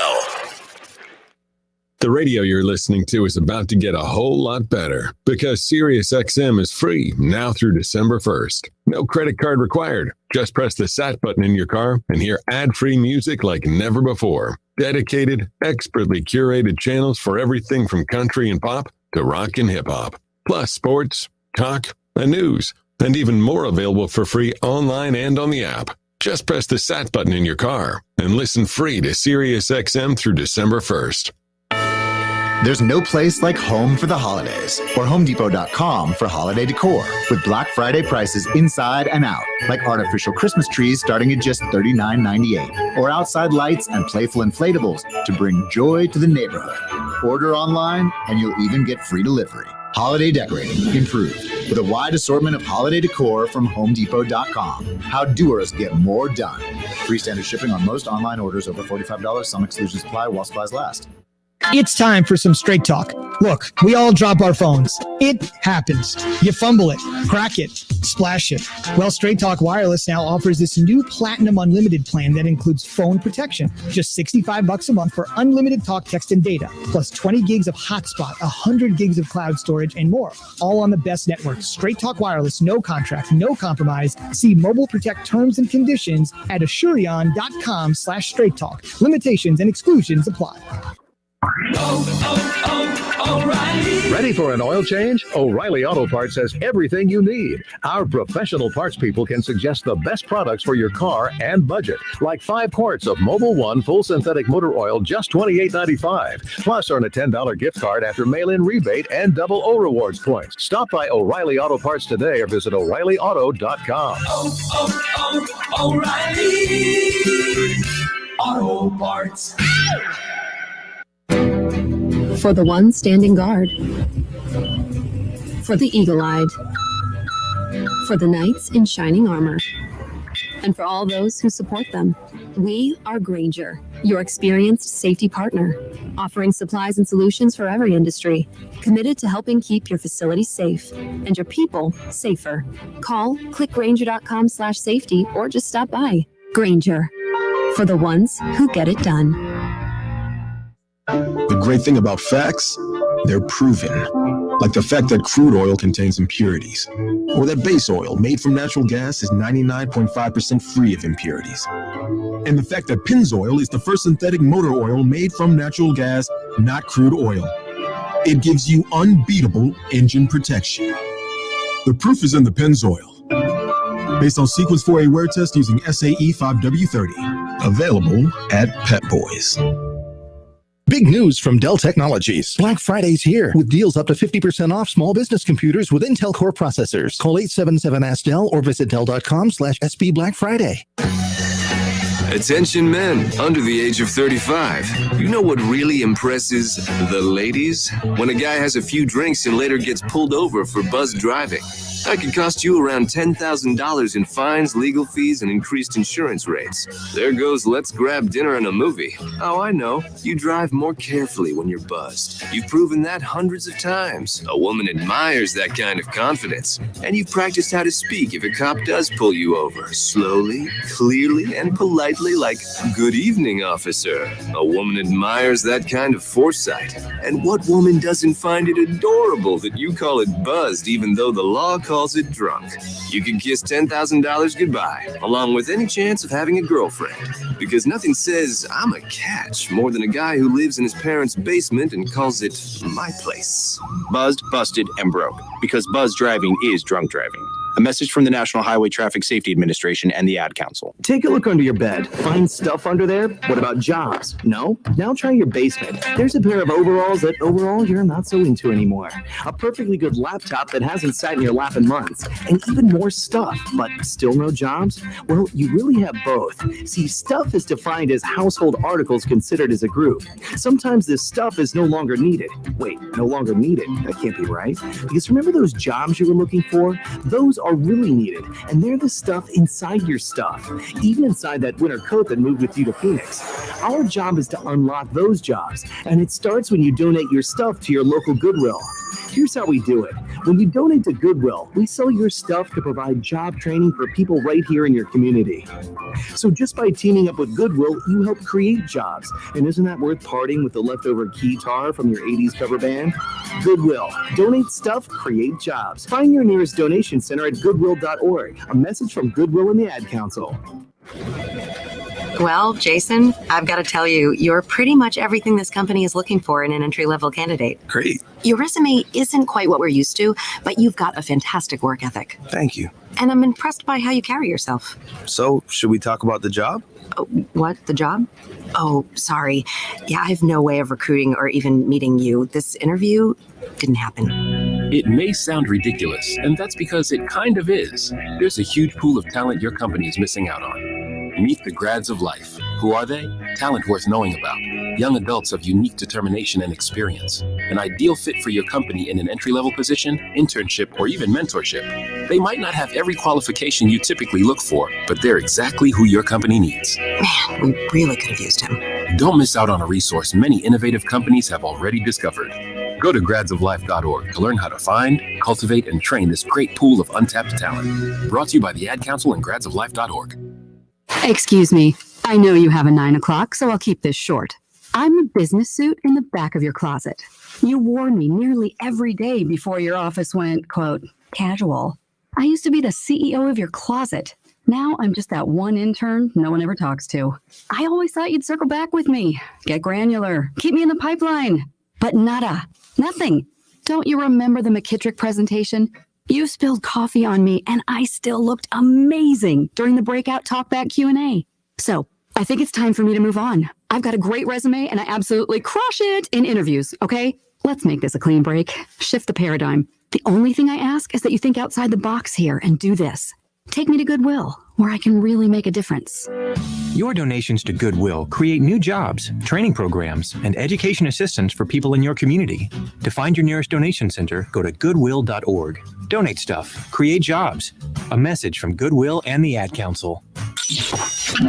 WING 1410 Dayton. Dayton's ESPN Radio. It's the Justin Kinner Show, live here on ESPN Dayton, 1410 Wing AM. Tweet the show at 1410 Kinner or give us a call at 457-9464. We now send you to the Wing Studios in Kettering. Here's your host, Justin Kinner.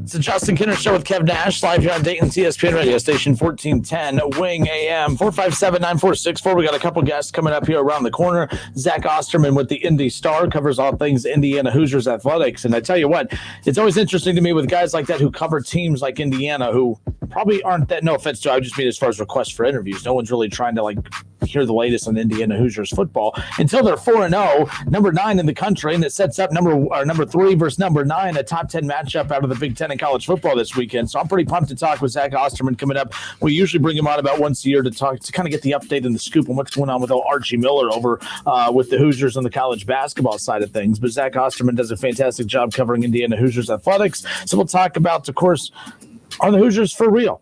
And I want to hear from him as far as like what's the buzz like right now over there when it comes to this team, because I still don't know.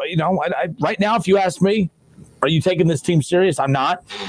From an Ohio State perspective, I'm taking them serious as I think they're a good football team. But from as far as how they match up with Ohio State or Clemson or an Alabama or a team that, or even a Notre Dame for that matter, I'm not taking Indiana serious as far as that goes. But by halftime on Saturday, I could be saying, yeah, maybe I should have been taking them a little bit more serious. But we'll find out. We're going to talk about that with Zach Osterman again coming up here in just a little bit. News out of the NBA, of course, this broke just a few hours ago. The Golden State Warriors' Klay Thompson suffers season-ending Achilles tear. This coming after he missed all of pretty much last season.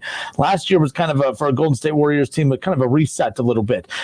Kevin Durant opted to choose, after tearing his Achilles in the NBA Finals a few years ago against the Toronto Raptors, signs a free agent deal in the offseason with the Brooklyn Nets. And that basically kind of put the Warriors in a position where you had Klay Thompson, whom they probably could have brought back a little bit sooner, but decided to be more patient so that they didn't rush him back to get hurt. And unfortunately, that's the case. The season tips off in less than a month.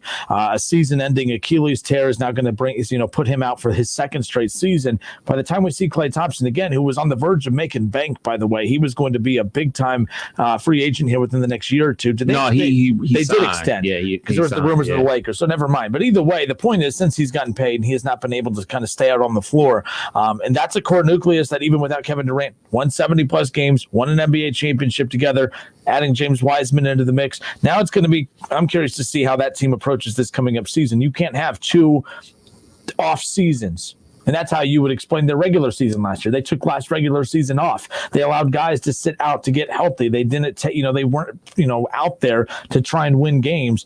You can't do that 2 years in a row. So we're going to find out just how good a coach our guy is out there right now with Golden State Warriors. It was definitely one of those gambles that they took, with the loss of Kevin Durant, him leaving via free agency, and then, Klay being out for the entire year. Steph breaks his hand early in the season. Draymond was in and out of the lineup with a knee. They took that opportunity to play a ton of young guys, and they were betting on all right, we're going to get these young guys a ton of experience, and then when we get our three core guys back, they'll have a ton of experience. We'll be ready to rock and roll for the upcoming season. Corona comes and shuts down the entire NBA season. Now the season's about to start up again, and boom, your best defender, one of your leaders, one of your core three guys goes down with a terrible injury. He's going to be out for another year. Devastating. That's interesting there as far as that goes out of the NBA. Other news out of college football, this time out of the Big Ten. Of course, we're going to be previewing the top 10 matchup between Ohio State and Indiana coming up on Saturday. But Terrapins coach Mike Loxley tests positive as Michigan State, Maryland canceled over COVID-19. Keep in mind that this is why Ohio State did not play last week. Their matchup with Maryland was canceled. And, of course, there was a lot of stink made about how they didn't follow the proper protocols as far as they should not have canceled that game last week. That was the big, a lot of noise was created because of that. But this week, now because of injuries and more COVID tests, that has led to this matchup being canceled, Michigan State, Maryland. And this is just being labeled a no contest. Obviously, will not be going against anyone's records. And at this point, you have two teams who aren't competing for anything as far as a Big Ten championship or any significant bowl game. So, of course, there's not going to be as much talk about this game being missed. But last week, it did create a stir because it caused Ohio State to miss a game on the same weekend that you had Alabama, as well as five other SEC teams having to sit out 4 total games impacted by COVID-19 over this past weekend. Bad for business, man. It's bad for business. Obviously, we want everybody out there to stay healthy and everything like that. But when you're, as you say, playing a sport during a COVID year, there's going to be positive tests, everything like that. So now you got your coaches, you got your players, you got your staff. It's just a bleep show, man. It's just a bleep show what's going on all across the country, man. It's, there's no longer, oh, man, this hot spot. It's hot spot in this county. It's hot spot in that county.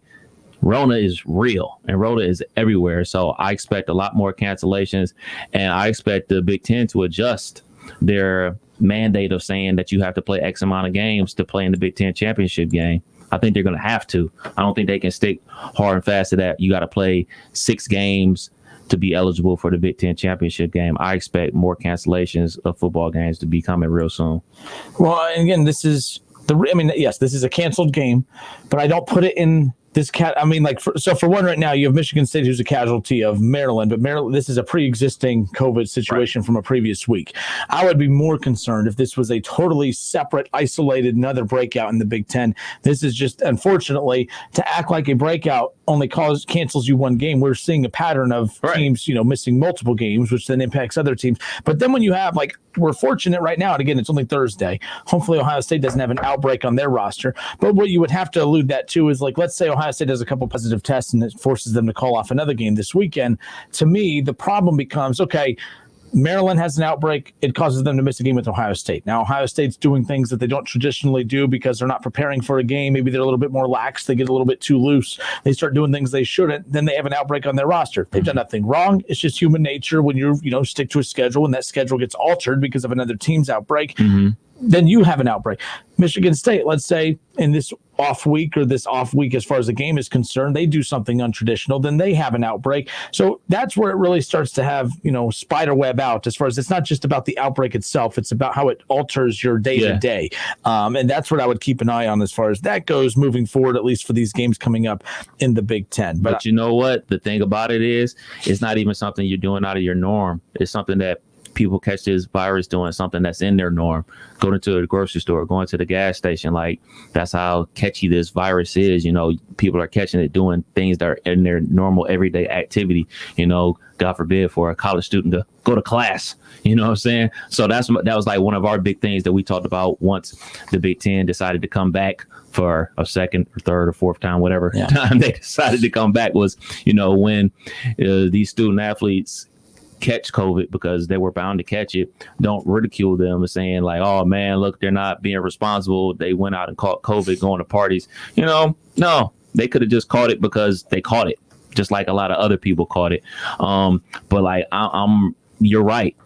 It's a lot of other teams being affected from the Maryland situation. And we knew this last week when the Ohio State game got canceled versus Maryland. We knew Maryland wasn't going to play next week because it's not going to go anywhere. It's only going to spread more, because you're already out 21 days. If you're an individual in the Big Ten, you're out 21 days. So if you're down players and injuries, that automatically means that you're probably not going to be playing next week. So I don't even see Maryland playing next week. I think and from what I've read on this too, it's not necessarily that. A lot of the contact tracing has led to people, have to wait on tests to come back, and sometimes it won't be back in time before that game that weekend. There's guys who are missing 21 days because they've tested positive. And then there's others who are missing time in games and practices because of the contact tracing and waiting on tests to come back. So that's where the jumbled mess comes into play. But let's take a look at some of the other matchups around. Let's start in the Big Ten as far as that goes, leading into this top 10 matchup between Ohio State and Indiana. And if I say as far as that goes one more time, I am very aware that I say it all the time. And I try so hard to not say it. Ann and I are good now. By the way, that's what I love Ann. Ann and I are good now. But ever since Ann put that in my head, I can't stop. Space in your head, Ann. I can't stop saying it, and I don't even mean to say it. It's one of those, I guess, transition phrases that, when I'm trying to think of what to say next, I'll just say it just because, it's the effect. They always tell you when people say it's because they're uncomfortable and they're trying to think of what to say next. Maybe I'm uncomfortable and I don't know what to say next. So, and that would make sense with the crap that comes out of my mouth half the time. That would make complete sense as far as that's concerned. But as far as that's concerned, I have to find a way to get rid of that. I'm hoping that my goal. It's never too early to start thinking about what your New Year's resolution is going to be for 2021. So for 2021, I'm going to start practicing now, but I'm going to see how far into 2021 I can go. I have a month and a half to practice without saying as far as that's concerned or as far as that goes. Are there other phrases I say? Because half the time I don't pay attention to it until someone points it out, and then I'm always thinking about it, and then I'm like, oh, crap. Dude, I'm around you so much, it doesn't bother me. As far as that's concerned. So there you go. All right, let's get to it. Again, as far as the Big Ten games are concerned for coming up this weekend, Purdue and Minnesota. Purdue, a 2.5-point favorite. They're 2-1. Minnesota 1-3. Purdue a 2.5-point favorite. Illinois and Nebraska. Nebraska 15.5-point favorite as they welcome in Illinois. Last year was a good year for Illinois. You know, they won quite a few games. They got to a bowl game. Yeah. It had been quite some time before they played in a bowl game. And then this is what we normally see out of Big Ten teams, though, who have that uncharacteristic good solid year. They get to a bowl game. Their standards are a lot lower than Ohio State's. They feel good about themselves. They lose a lot of talent, and then they're right back into the basement, basically. Illinois 1-3 this year. That's just not a traditionally good program, and it's unfortunate. I want Lovie Smith to do something more with it, but I don't know what more you can do with it. Yeah, it's going to be a rough year, and I've been screaming this since we started up that, teams that start losing, you're going to see a lot of quit from people, and it's up to the coaches to keep guys locked in. Up next, Wisconsin and Northwestern. This is a top 25 showdown. I have Wisconsin a lot higher up in my top 10, mainly just because they look that good. They look the part. But the problem is this will only be their third game of the season, and we are talking about a game that is taking place in mid-November. Well, technically, we're past the mid-November point. Northwestern is 4-0. Who is this a bigger game for right now? Let's say Northwestern beats Wisconsin. Northwestern's number 19 in the country. Wisconsin is number 10. Wisconsin right now is getting a lot of love. They're a top 10 team, despite only playing two games. They are 7.5-point favorite on the road. But Northwestern's 4-0. They remind me of Indiana right now, where they're 4-0. They got a good month's worth of wins under their belt, but they're still waiting for that one win. This is a big weekend for Indiana and Northwestern. If Northwestern gets this win over Wisconsin, that's huge. Indiana, same thing. Who is this a bigger game, though, for right now, Wisconsin or Northwestern? I'm going to say it's a bigger game for Wisconsin because they have less wiggle room than anybody because they have missed 2 games already. And more importantly, Wisconsin's always looked at as, the other team from the Big Ten. It's always going to be Ohio State. And for popularity reasons, it's Michigan. But for the reality of the situation, Wisconsin is the second best team in the Big Ten. We can talk about how close the games are between Ohio State and Penn State. But ultimately, Wisconsin is the second best team in the Big Ten. They're always at the Big Ten championship game competing against Ohio State. So it's a bigger game for them because they have a bigger reputation than Northwestern, and they got more to lose, to be frank. That's just the way it is. Ann says, way to go, Justin. You're trying. It's hard to break old habits. So see? I thought you were going to do it for fun. I am trying. No, I'm trying. I'm really trying. I'm it's my New Year's resolution. It's not that great a one, but it's a challenge to me. Hey. Iowa, Penn State. Right now, Iowa 2-2, Penn State 0-4. Iowa is a 2.5-point favorite on the road at Penn State. Obviously, Beaver Stadium, it's not the atmosphere that you're accustomed to right now because of COVID with limited fans, actually no fans right now. But Penn State 0-4. Are they 0-5 when we come back on Monday? Yeah. That bad, huh? Yeah, I think that the players have checked out. Journey Brown, their running back, he is his career is over because of a heart condition and him basically, being terrified of COVID. So he's opted out of playing football ever again. This isn't just an opt out of this season and training for the NFL. He's done playing football. So that's another offensive weapon that Penn State won't have back.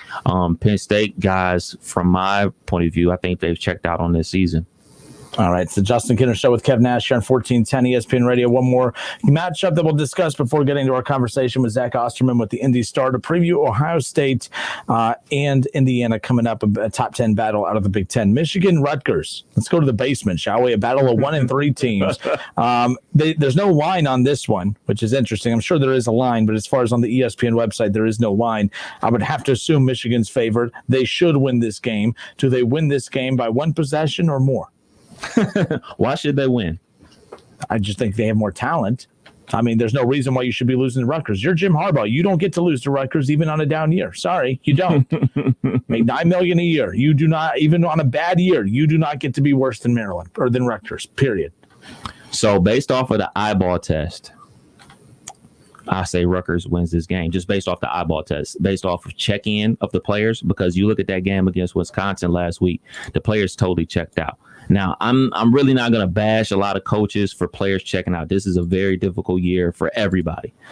But everything that Shiano is doing looks like they're having fun. It looks like they're dialed in and giving their all. So that goes a lot to coaching. and keeping everybody locked in, understanding the difficult situation, but understanding this is an opportunity to get better. I think Michigan still is going to win the game. I think they're still going to win the game, but Rutgers is going to be hanging around, and people are going to be like, man, y'all beat Rutgers by 3. It's going to be one of those situations. Yeah, I think Michigan gets a big win just because I know some players have checked out, but some players don't want to be embarrassed either. So I'm gonna say Michigan wins by double digits on this one. I'm still not sold on Rutgers. Rutgers look like they had fun against Ohio State, but I think it's Ohio State, and you have to come out and swing your hardest. I mean, but maybe Rutgers comes out swinging just because they feel like they have a chance against Michigan, so it's a big opportunity for them. But Michigan doesn't want to get – they're already embarrassed to be 1-3. As much as I hate Michigan, I don't see them losing to Rutgers. I'm going to say they win by double digits, but double digits could be as little as 10. So I'm going to just say double digits. I'm going to make it very – I'm going to be very vague as far as that goes. All right, Zach Osterman with the Indy Star covers the Indiana Hoosiers. Are the Hoosiers for real? And what's the talk like right now surrounding this matchup from the Indiana perspective? We're going to be joined by Zach Osterman with the Indy Star, covers the Hoosiers next.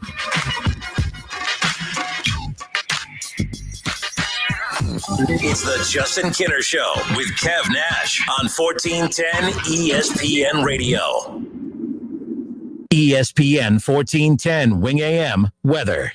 This afternoon will be clear, sunny, and very windy out there, a high near 65. Tonight's going to be mainly clear, also very windy, a low around 48. And tomorrow will be mostly clear, a high near 62. I'm Pete Spivak for 1410 ESPN Radio. Weather is brought to you by Cullet Propane. 98% of their customers recommend Cullet. If you wouldn't recommend your current supplier, check them out at culletpropane.com.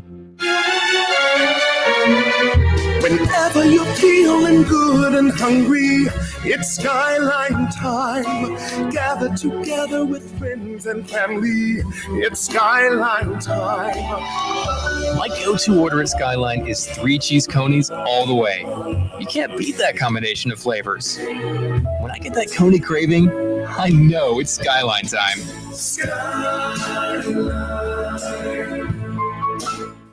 Progressive presents The Sounds of the Old World. The year is 2019, and someone is waiting for the previews to start in a movie theater. Hey, you want anything? Popcorn? Soda? No, nothing. This has been The Sound of the Old World. Brought to you by Progressive, where drivers can still switch and save like it's 2019. Quote today at Progressive.com. Progressive Casualty Insurance Company and Affiliates. The Home Depot has holiday savings of up to 40% on select appliances, like a Whirlpool 4-door French door refrigerator for just $15.98. It's perfect for a busy kitchen full of helping hands. That's where its fingerprint-resistant stainless steel finish really shines. Order online and get free delivery. Holiday appliance shopping improved, up to 40% off select appliances. Now at the Home Depot. How doers get more done. Continental U.S. only. While supplies last. Valid through December 2nd. Free delivery on orders $396 or more. Home for the holidays, taking on a new meaning this year. Whatever your plans to celebrate, First Florist and Greenhouses can brighten your home with the holiday spirit. For gourmet baskets, holiday decorations, seasonal plants, and fresh cut flowers, your best choice is Dayton's largest family-owned florist and greenhouses, in business at the same location since 1905. First Florist and Greenhouses, in-store shopping at 1306 Troy Street in Dayton, curbside pickup, and convenient online shopping. Visit us at firsttheflorist.com. That's FURST, theflorist.com.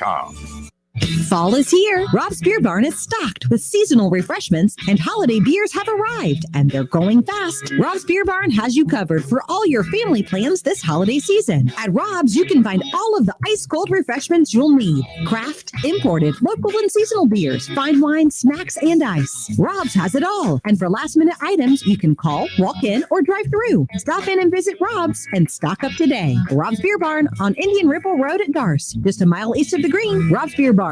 Look for the beaver.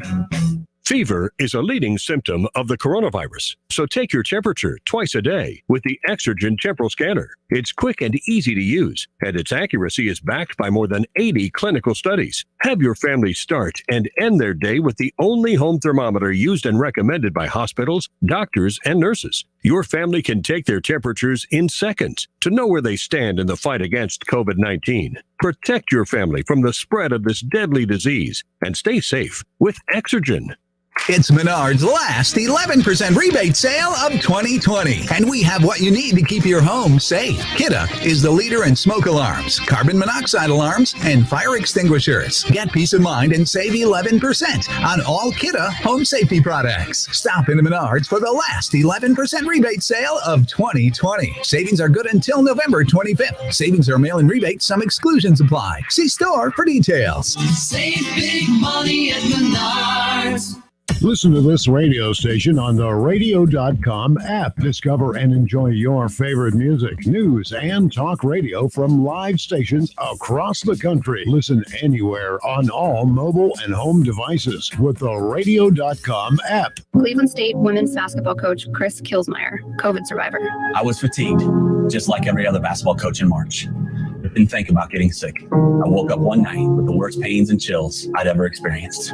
I tested positive for coronavirus and immediately self-quarantined. I got worse and worse and checked into the hospital. Multiple times I said, I don't want to die. We know what works. We know how to fight this, but it's going to take all of us doing the right thing every single day. Sponsored by the Ohio Hospital Association. In a world that still calls for your touch,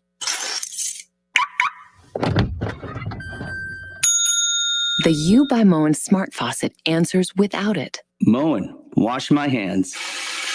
Only one faucet allows you to create hundreds of presets that deliver the exact amount and temperature you ask for. U by Moen, the only faucet you never have to touch. Water designs our life. Who designs for water?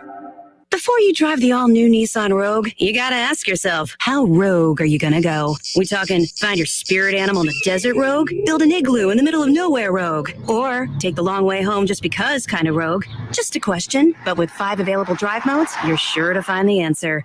Go rogue in the all-new, fiercely reimagined 2021 Nissan Rogue, now with the most standard safety features in its class. See Owner's Manual for important safety information. Auto Pacific segmentation. 2021 Nissan Rogue versus latest in market competitors. Base models compared. Gifts from eBay say a lot, but don't cost a lot. Get your All-Star Air Jordans at not-so-sky-high prices. And your Rockstar Dad, a Bose soundbar that speaks volumes. There are many ways to catch the Justin Kinner Show with Kev Nash on 1410 ESPN Radio, weekdays from 3 to 6 p.m.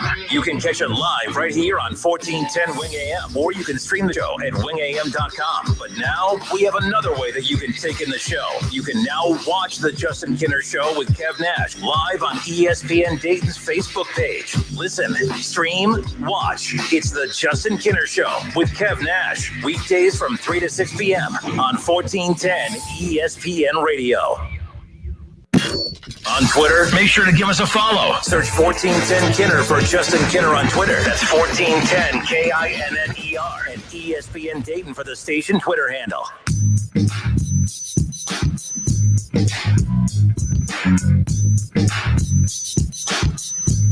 All right, everybody, we welcome you back. It's the Justin Kinner Show with Kev Nash, live here on Dayton's ESPN radio station, 1410 Wing AM.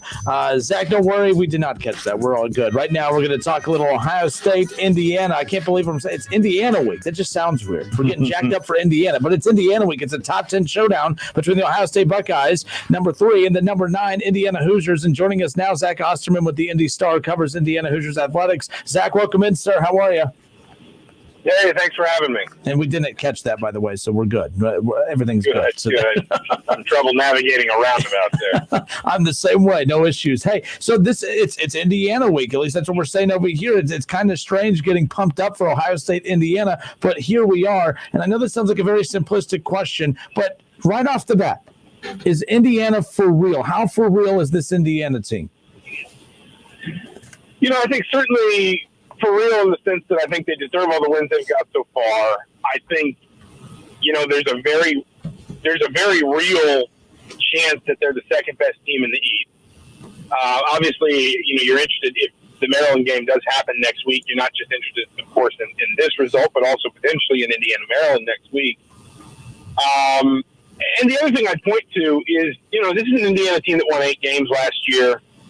It's an Indiana team that's won at least 5 games every year since 2013, save 1. And I say that just because I think people just sort of automatically associate Indiana with sort of the bottom of the Big Ten, and I get why. But this program has kind of built its way out of a lot of that for a while now. And particularly when you look at what Indiana did last year and the fact that Indiana returned, I think, a greater percentage of its production from last season to this season than any other team in the Big Ten save Northwestern, which obviously has come pretty well in Evanston too. The top 10 at the end of the season. Zach, we're going to go ahead and Zach, you still there? Did we lose him? Yeah, we lost. All right. We're going to give Zach back a call here in just a second. Again, Zach Osterman covers the Indiana Hoosiers with the Indy Star. And, of course, we're previewing this top 10 matchup. But, of course, we just asked him his thoughts on this Ohio State matchup with Indiana coming up here on Saturday. It's going to be a noon kick. It's part of course, the big noon kickoff. But, yeah, and not really joke, but as I mentioned, look, it's Indiana week, and this is one of the few opportunities we've had for Ohio State to say, hey, we have a top 10 showdown, and this is big as far as a resume standpoint is concerned, because Kevin and I went into detail yesterday about the fact that, hey, I don't have to see Ohio State play somebody to know that they are somebody. But the good news is with the college football playoff, the first poll coming out this week, this is a great opportunity, not just for Ohio State, but for Indiana as well.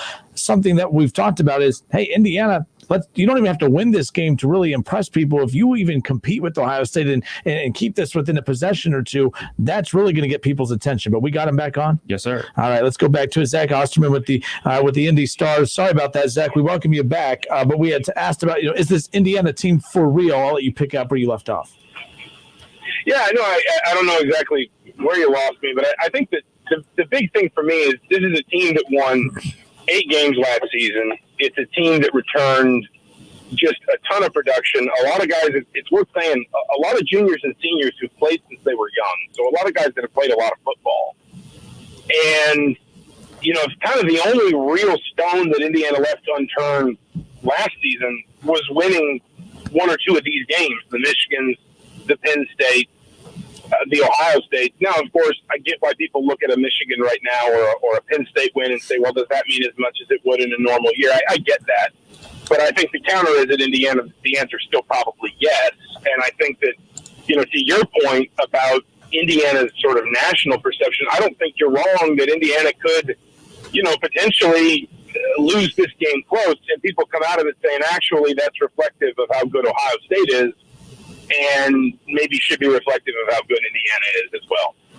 Yeah, and that's what I was kind of I'm really interested. For one, the AP rankings don't really fascinate me too much. I mean, I do like seeing Indiana in the top 10. I mean, a lot of people like to poke fun at certain programs. I'm not poking fun at this situation. This is a good thing for Ohio State. It's a good thing for the Big Ten, especially on a year when you have teams like Michigan State and Penn State and Michigan having down years. I like to see other programs step up as well. So with the college football playoff poll coming out on Tuesday, a lot of times that looks different than what we see from the AP poll. And to my point, into what you and I just mentioned, if Indiana plays tight with Ohio State, it wouldn't surprise me if they sit tight and hold on to maybe anywhere between the 12 and the 9 here in the first college football playoff ranking. But again, having to compete with Ohio State and at least lose by a possession or two, or compete even more than that, it's going to be interesting as far as that goes.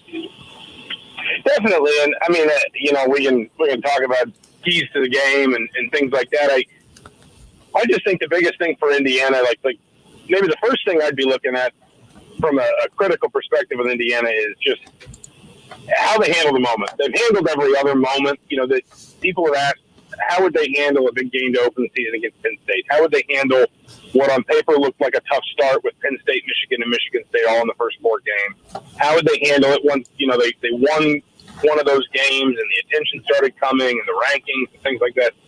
They've handled all that so far. And this is kind of unless you sort of enter into some dream scenario where Indiana runs the table, wins the Big Ten, goes to the playoff, obviously, this is kind of the last test of maturity, I guess you'd say, in this program in terms of saying, how do you handle a game like this, where it's not like Indiana's going to be widely expected to beat Ohio State, but I think Indiana certainly expects at very least to compete hard against Ohio State.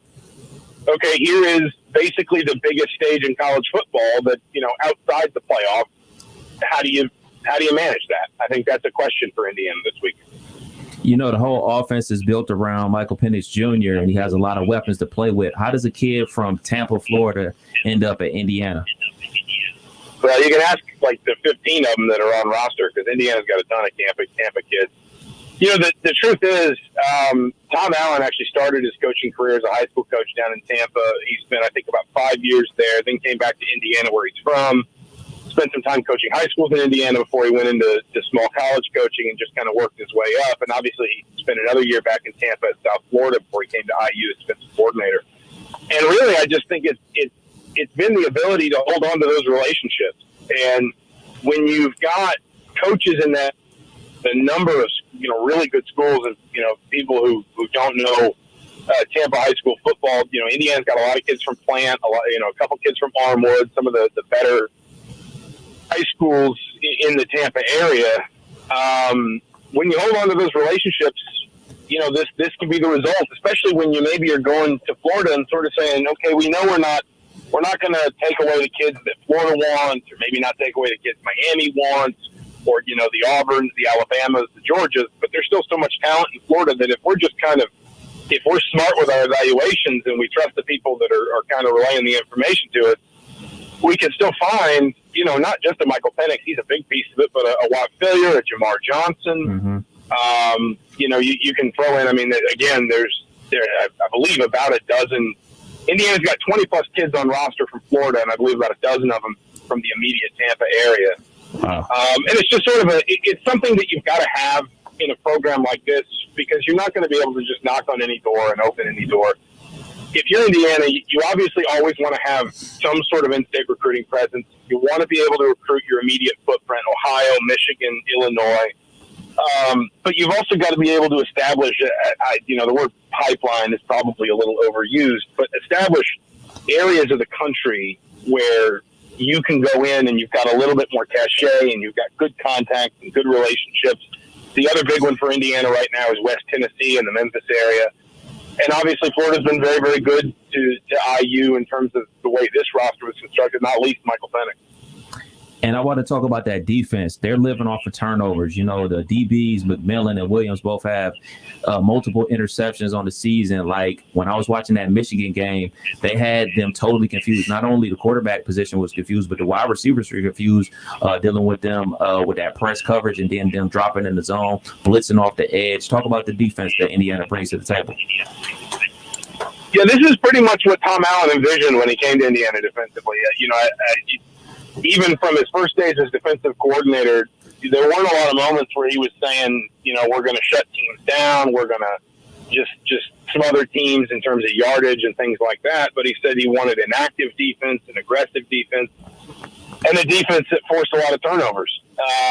And, you know, coaches can say that sort of thing, but when you drill it and drill it and drill it, and then you see the results of the last couple seasons, you do kind of feel like it's sort of paying off.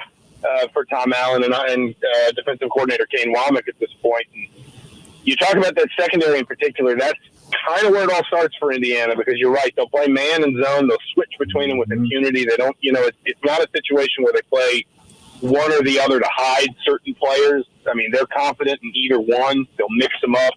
And they don't mind going man across the board and bringing 5 or 6.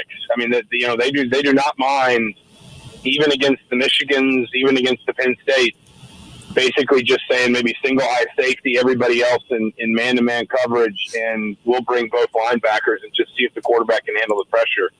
They're an aggressive defense, not a reckless defense. Like it's not the old John Tenuta, you know, basically just bring the house and try to get to the quarterback before he gets the ball out defense. But it is a defense that will really challenge teams being aggressive. It's not a defense that's just going to sit and base a lot. They're going to change fronts. They're going to run stunts and twists, and they're going to blitz a lot. They'll even blitz those corners. Tywan Mullen had, I think it was 2.5 sacks in the Rutgers game, and quite frankly, he should have had all 3. I don't know why he had to split one of them because it was clearly his sack. They'll even bring those corners on blitzes. They're not afraid of them. With Ohio State, you talked about obviously the strength for Indiana being their defense. They clearly have weapons on the offensive side. I mean, when we talk about, if Indiana, if they can compete with Ohio State, they can, be within a couple possessions. But let's take a look at, the strengths of Indiana and how they match up with the strengths and weaknesses of Ohio State. I mean, it sounds weird talking about the weaknesses with Ohio State, but this defense is not what it was a year ago. We've even seen bad teams in the early going for Ohio State kind of expose some of their defensive deficiencies at times. This is the best team I believe they face at this point of the the season. They're much more disciplined. What is it about Ohio State's defense that you think Penix Jr. and this offense can really expose for Ohio State to possibly make this interesting? I think it is that inconsistency, and basically what you're asking if you're Indiana is, can you catch Ohio State in some of that inconsistency? Because if you can't, then listen, we may still just be talking about Ohio State just being too good.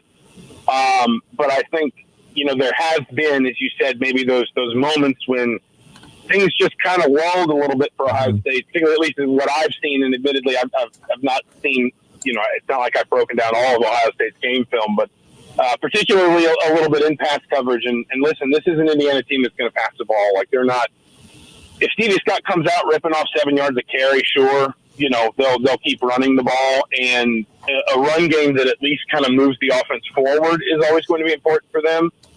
But the first 6 offensive snaps of the Michigan game were passes.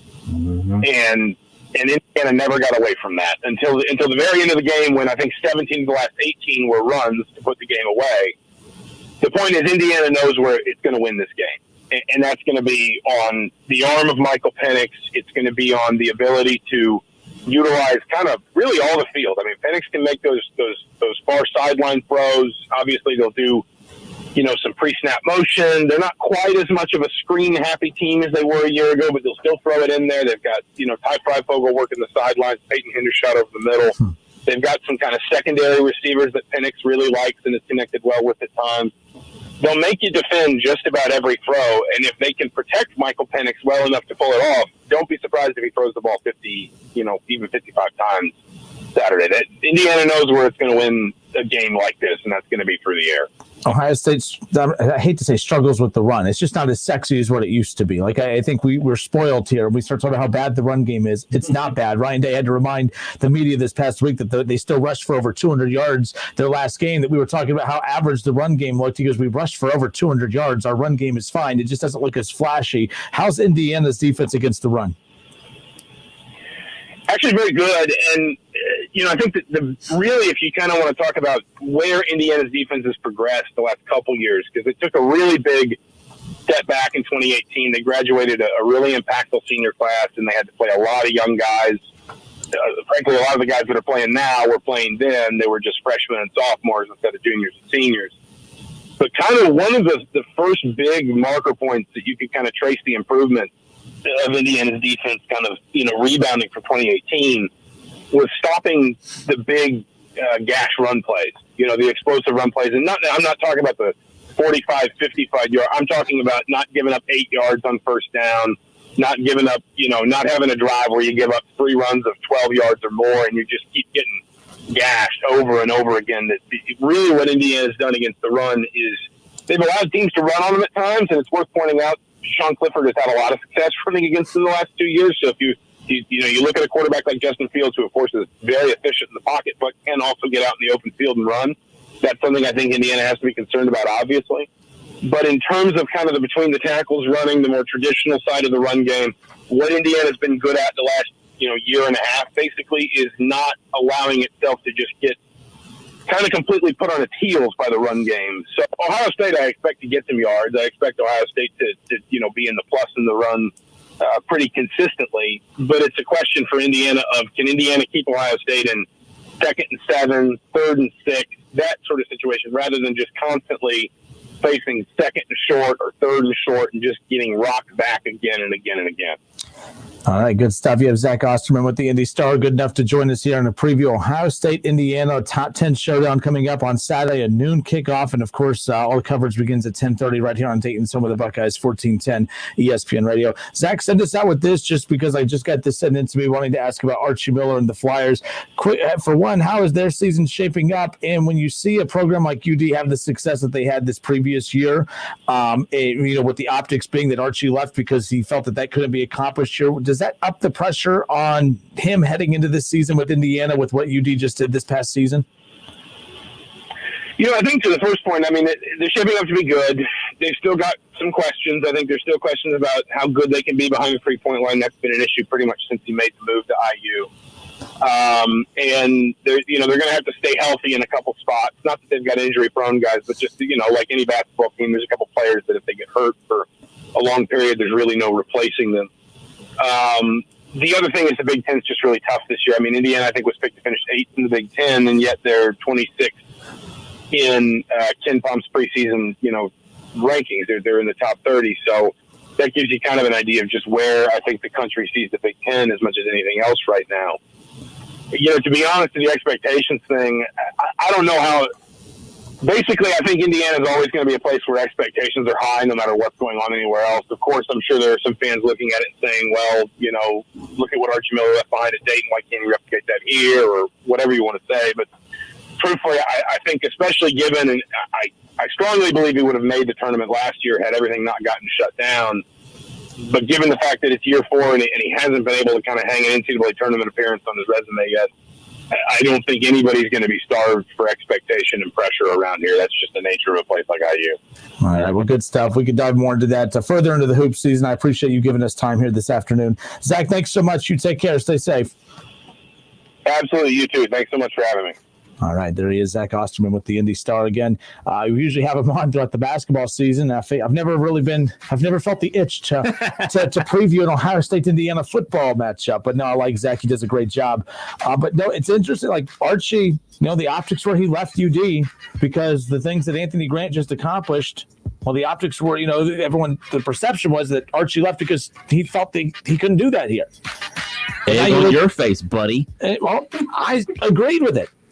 I've said multiple times I was way wrong about everything that Anthony Grant just accomplished last year. I said couldn't be done. I'm going to say it was impossible, but I just didn't think it would happen, especially this soon into Anthony Grant's return to UD. But I do think that, I always wonder with him being in Indiana now, do those fans pay attention to what's going on at UD and say, hey, why aren't you doing that here? Like, I always wonder if that ups the pressure, ups the ante on the expectations for Archie Miller at Indiana. So who recruited Obi? Oh, that's AG. Okay. That's AG. I just didn't know. A lot of this stuff bleeds together. I'm saying that confidently now. When someone asked me that about a month and a half ago, I wasn't 1,000,000% sure. I had to go back and check. But yeah. But still, the Obi that was recruited to UD, I don't care what anyone says. Obi coming to UD, I don't think even the highest of ceiling of expectations were what we just witnessed last night, going number 8 in the NBA draft. I don't believe anyone that says that. No one looked at Obi coming in saying, oh, man, that's a future number 8 pick in the NBA draft. That's not a shot at anybody. That, like I said earlier, that speaks volumes about the program and Anthony Grant. He dabbled with the NBA after his redshirt freshman year, right? That was just to go get graded. Right. Jalen Crutcher did the same thing. I don't have a problem with players doing that. Caleb Weston did it, by the way. We knew he wasn't going to get drafted. Caleb Weston, I have no clue why you thought that you were going to get drafted. That was now he has no eligibility. He can't go back. He technically would have a year. But I hate that rule. These kids should be able to declare for the draft, go to the draft. If you don't get drafted, I don't get why guys can't. I get why. It's the rule. But I think they need to change that. I shifted gears here. Caleb Weston from Ohio State. But no, I have no problem with players going to the NBA Combine to get kind of their grade, to get an evaluation. I think they should. It happens all the time with college football. You get your grades and then you try to make your decision on if you want to go pro and everything like that. But the only thing about Caleb Weston for me is, he's chasing his dream. We all knew he wasn't going to get drafted. But for his sake, since he plays basketball, the NBA isn't the only league that he can play in. He can play in the G League and go across seas and play, then possibly work his way to the NBA. So good luck to him. Yeah, well, either way, man, that's strange to me. But as far as Obi is concerned, what a hell of a story. Oh, yeah. That's a heck of a story. But no, he opted. He went to just go get a grade. Jalen Crutcher just did the same thing. Of course, I don't know what took him so long. I wasn't a big fan of how he did the theatrical waiting as long as he did, just to do this big Instagram thing. I'm coming back. I'm like, well, you weren't going anywhere, so it's totally fine. I'm glad he was coming back, but I never once felt that Jalen Crutcher was going to the NBA this year. There's no way. What's your Twitter handle again? At 1410 Kenner, KINNER. Send all that over there. No, but it's annoying. It's why just come out and say, hey, I know when I'm not good enough to get drafted in the NBA right now, but I'm going to go, get my evaluation, be told what I need to work on it, come back and work on it. You sound like the people that don't like LeVar Ball. That speaks volumes. By the way, Obi Toppin did that last year. They told him, hey, you need to work on this. You need to develop that 3-point shot. And holy crap, he did it. Everything that they told him you need to work on, he did it and then some. Hopefully Jalen Crutcher is going to pull the same type of thing Obi did with that growth as far as that goes, did it again. But, man, don't do this all. I'm declaring for the NBA draft. No, you're not declaring for the NBA draft. You're going to get a draft grade. They're going to tell you you're not good enough and that you need to go and work on X, Y, and Z. What's your Twitter handle again? At 1410 Kinner. And by the way, it sounds aggressive, but I'm being serious. Like, we all knew, like, Jalen Crutcher's really good, but I never once thought, oh, man, he's in the NBA as far as this year. Who knows how good how much he improved this past offseason. He could definitely turn himself into an NBA guy moving forward. But then did the theatrical on Instagram with the big message, I'm coming back. You weren't going anywhere. Unless you were going to transfer to Memphis, you weren't going anywhere. You kicking me out? No, you got to kick me out. It's the Justin Kinner Show, baby. One more time, what's your Twitter? It's the Justin Kinner Show with Kev Nash. We're brought here to keep me in check, and you're doing a bad job right now. What's your Twitter? It's one Kev Nash. Crutcher, do whatever you want to do, man. It's your world, baby. I'm not against. No. Don't twist it. Don't twist it. Make me look bad. I have no problem with what he did. I have a problem with the attention-seeking stuff that not him, but all athletes do. Go get your grade. Go try out for go work out for these teams. Let them tell you what you got to work with. Come back to UD, work on that, but don't do this theatrical. I'm coming back. It's entertainment, I'm coming back to help everyone. Don't worry, I'm not going. I knew you weren't going anywhere. And that's fine. I'm glad he's back. You thought Caleb Weston was coming back? I thought Caleb Weston was dumb for going. Plus, I'm just jealous of Caleb Weston because he lost weight. Lost a lot of weight. I still wish he would not have totally dove in like that. Tyler Schroeder says, is Dayton the new Duke since Duke had no lottery picks? I've told you before, there's no comparison between the two. Actually, the only thing they have in common is the D, and Duke's is bigger. Wow. Did you just say that on the radio, dog? I've said it before, and it was a knee slapper then, it's a knee slapper now. Oh, no, I might have to hit the dump button. You don't have to hit nothing. D for dump button. That's what it needs to be right there. But now we'll get back into this NBA draft talk again, seeing more reports circulating about the Knicks and their free agent targets and who could be the future teammates of Obi Toppin in the NBA. We'll get to that when we come back. Don't go anywhere. Plus, NFL Week 11 picks, and we also have Soleil from Talking Out Loud coming up at 5:30. Hour number 3 is jam-packed. Don't go anywhere.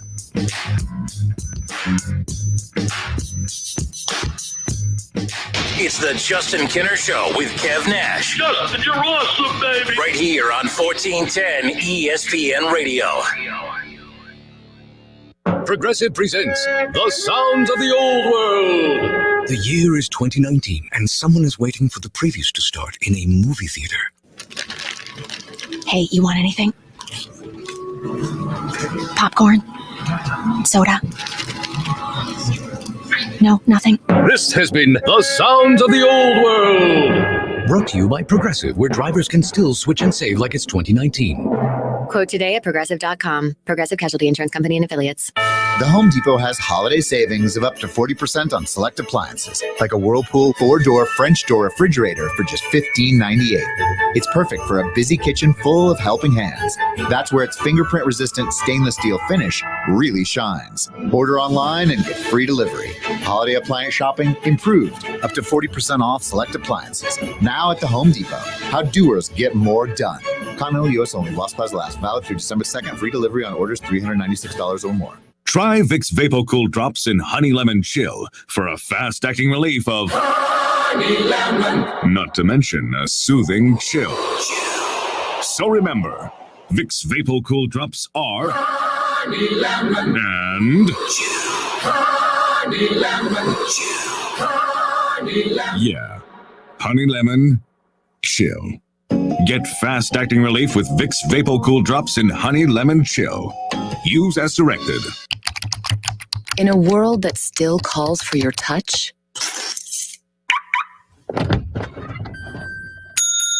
the U by Moen Smart Faucet answers without it. Moen, wash my hands.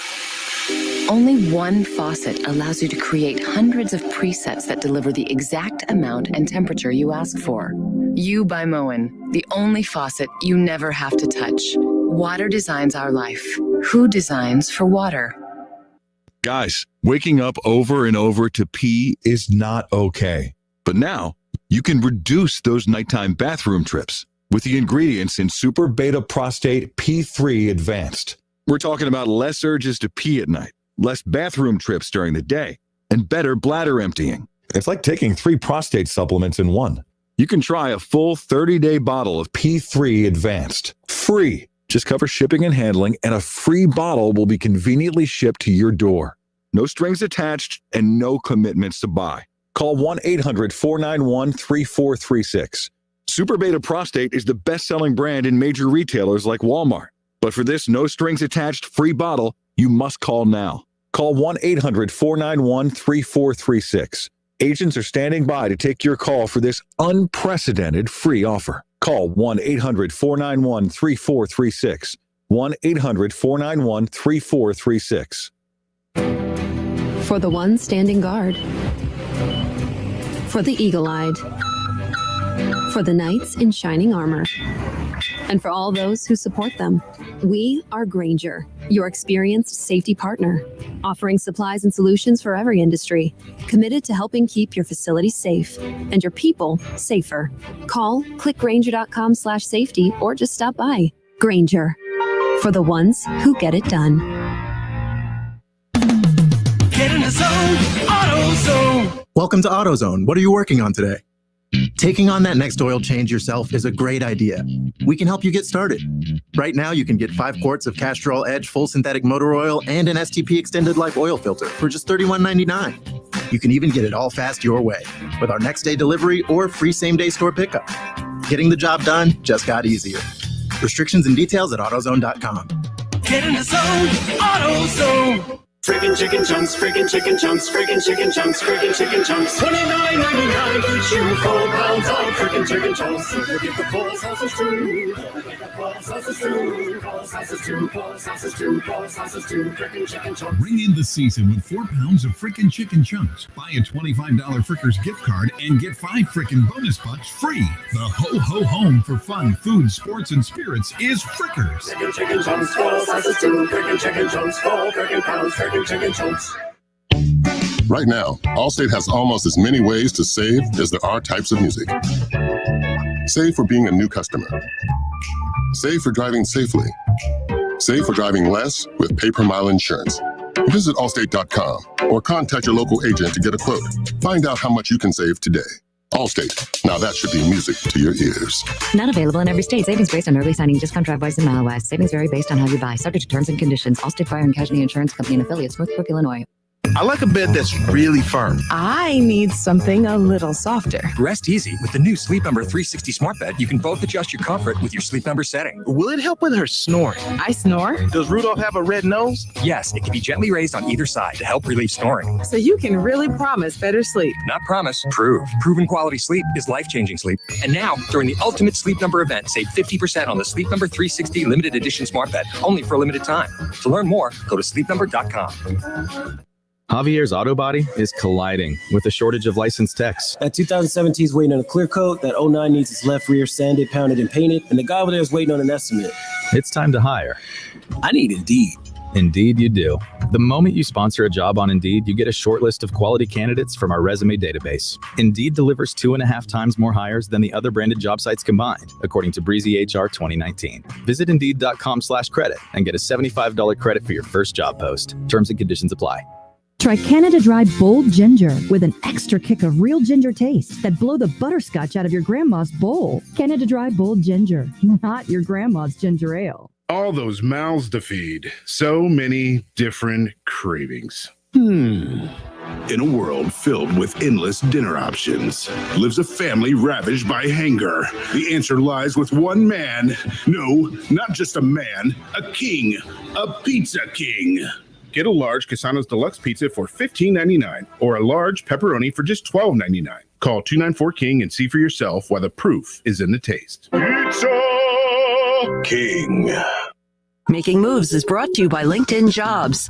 After falling to the Los Angeles Lakers in the 1982 NBA Finals, the 76ers needed to find the right player to build the ultimate winning team. In September of '82, they acquired restricted free agent Moses Malone. They went on to rack up a 65-17 regular season record and followed that up with a 12-1 postseason record. Malone won the regular season and NBA Finals MVP award. Build your winning team today. Go to linkedin.com/sports. Adding a leader you need right when you need them. That's how sports teams get ahead and how your business can too. LinkedIn will match the right talent with your open roles fast. Post a job and you'll get great candidates with the right mix of skills, interest, and experience. So every hire you make is a win for your business. Go to linkedin.com/sports and get $50 off your first job post. That's linkedin.com/sports. Terms and conditions apply. Get in the zone, AutoZone. Welcome to AutoZone. Dealing with battery problems? We can help you out and get you ready for the colder weather ahead. Let's start with a free battery test. If you just need a free charge, we can help with that too. And if it's time for a new battery, we've got replacement batteries that fit your needs, starting at just $79.99. That's what makes us America's #1 battery destination. Claim based on data from the NPD Group 2019. Get in the zone, AutoZone. With gifts from eBay, you don't have to spend a lot to say a lot. Get a DeWalt drill set for Dad that doesn't cost a lot, but still says, I love you a ton. For your all-star niece, Air Jordans that say, I can't wait to watch you take off, at a price that isn't sky high. And for your rock star husband, a Bose soundbar that speaks volumes. For those who mean a lot, eBay has gifts that don't cost a lot.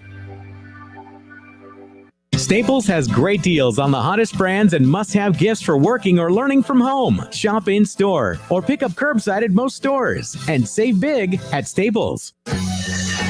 Attention men under the age of 35. You know what really impresses the ladies? When a guy has a few drinks and later gets pulled over for buzzed driving.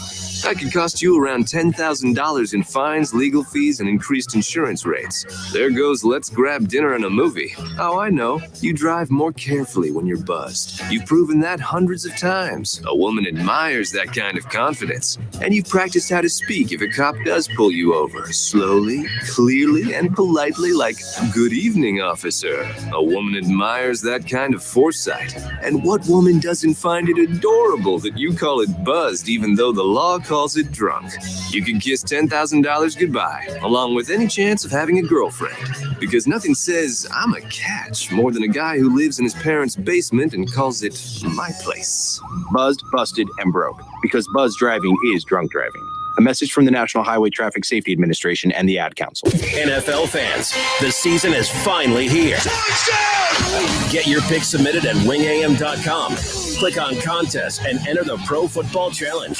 Weekly winners will win $20 in Frickers Fun Bucks. Get to wingam.com and get your NFL picks submitted now. Touchdown! Incredible! Good luck. Whether you're at home, at work, or in your car, tune in to ESPN 1410 Wing AM or stream us live at wingam.com.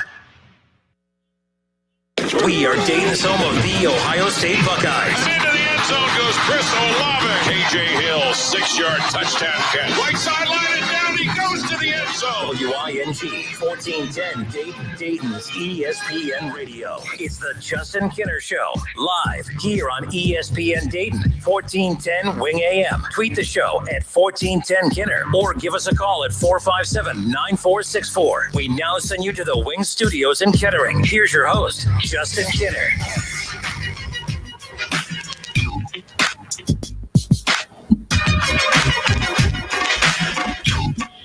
All right, everybody, we welcome you back. Last night, NBA draft, Obi Toppin selected, of course, 8th overall by the New York Knicks. Play the audio.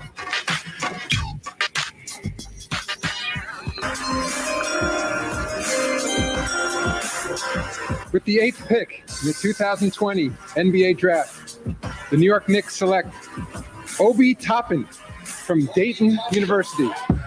And there it was last night, getting to hear Obi Toppin's name finally called. We had to wait forever to finally get that name called. And then I got a little anxious. What I mean by waiting forever, I don't mean like the amount of rounds that, or amount of picks that he dropped back, Kev. I mean, from the, the draft originally supposed to be held in the middle of the summer to not, I mean, every month they would have an update of not knowing when the draft would be. I really was surprised to find out that the draft was only going to be literally just a pinch over 4 weeks before the actual 2020-2021 NBA season. So 2020-2021, I'm going to fumble over that eventually, but either the 2021 season that officially tips off on December 22nd, the week of Christmas.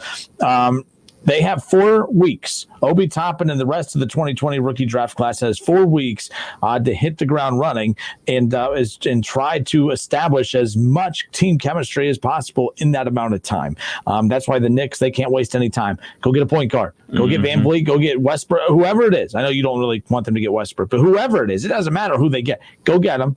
Get that chemistry established out on the floor. You only got 4 weeks. Yeah. You don't get summer. There's no summer league. There's not an extended camp. There's no preseason. It's just boom. 4 weeks. I'm sure there's preseason in there, but that's within the 4 weeks that you have to prepare. So I'm not saying these guys haven't been staying in shape and doing what they have to prepare for the upcoming season, but man, it's going to be a season unlike any other. And I thought Adam Silver hit that nail on the head perfectly to start, that this rookie class is going to experience things that no other rookie class has had to experience, preparing so quickly for this season coming up. What do you think Obi's career is going to ultimately be? It's very dependent on who he plays with. I know that sounds like that's like a duh thing to say. Obi is not going to be a guy. He will never, in my opinion, be the best player on a team. He will never be the best player on the Knicks team. I think he is going to be very dependent on a point guard. He is going to have some, like Kenyon Martin. I've said that a million times. I think he is very Kenyon Martin-esque. I don't believe, I don't think he is as skilled as Amari Stoudemire, but I think he is as powerful as Amari Stoudemire. The way that, the way they finish at the rim, their dunking styles. I think that he is very Amari Stoudemire-esque as far as that goes. Same thing with Kenyon Martin. But Amari was never going to lead a team to a title. I don't think Kenyon Martin was ever. And by the way, Amari was way better than Kenyon Martin, but both really explosive players. I think Obi is one of those two guys. Knees exploded. That's the concern. He's 22, right? No, but but Obi, I think, is very dependent on a point guard. He's very dependent on a guy to set him up, and I think that is going to be really where his career, takes off or not. I don't think he'll be a bust. I don't think he'll be a bad player. I don't think his career will bomb. But I don't ever see him being the best player on a team, and that's not a shot. I just think his style of play is very dependent on that. Like everyone keeps talking about everything at UD. You know how many runouts he got at UD? He's not getting those open looks in the NBA the way he did at UD. That's not a shot. It's just the reality of it.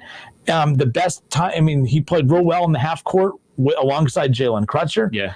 Jalen Crutcher was a very smart player as far as setting Obi up, and Obi was very smart at playing off the ball and picking his spots. He had the ability to pop out and drain a three, or of course take advantage of his athleticism and cut to the rim. And Crutcher had that chemistry with him to be able to lob him the ball.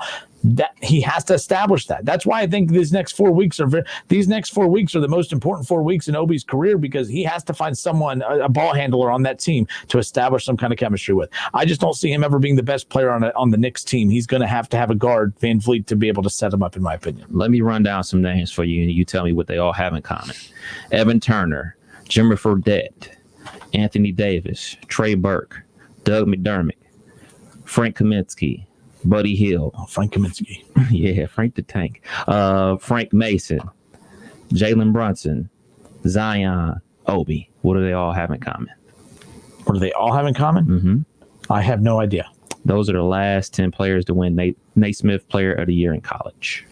And by the way, I don't think there's. I saw a lot of people. So I can't believe 7 teams passed up on the best player in college basketball. I'm just setting you up, ain't I? No. Like this I'm setting you up like Obi wants to be set up. I just don't have as much power as Obi. No. Like there's nothing wrong with being that. Like you're the best player in college basketball, but that doesn't always mean that it's going to directly just translate into the NBA game. Obi's athleticism is going to translate directly into the NBA game. But again, I don't think that has anything to do with the outlook of Obi's career. Kaminsky and all those guys is a prime example, but he's way better than Kaminsky. I'll take him over Kaminsky and all those guys. I just mean like the Heisman in football in college. Right. Although lately, a lot of those guys, especially quarterbacks, again, the quarterback position has changed. Tim Tebow, of course, when he won the Heisman, he wasn't an NFL. He did go on to play in the NFL, even beat your Steelers in the playoff game. But his quarterback style wasn't the sexiest translation to the NFL quarterback style. Now that's shifted a little bit. You have Joe Burrow and the Baker Mayfields, the pro-style quarterbacks that win Heismans that go right into these NFL offenses. They're already playing NFL offenses in college. That's why it's easier for them to kind of shift gears over here. All I'm saying is Obi's going to be a fantastic player, but I do not see him being I don't see him being a Hall of Famer. I could be wrong. I've been wrong before. I'll be wrong again. He needs someone. He's going to be very dependent on a point guard to feed him the ball. To be fair, though, a lot of guys are. Yeah. And we talk about this all the time about how there's only really, 5 to 10 superstars in the NBA. Then you have about 20 stars, and then everybody else is role players. And I think that's what, he's going to roll into that fairly quickly. But he's going to make an immediate impact.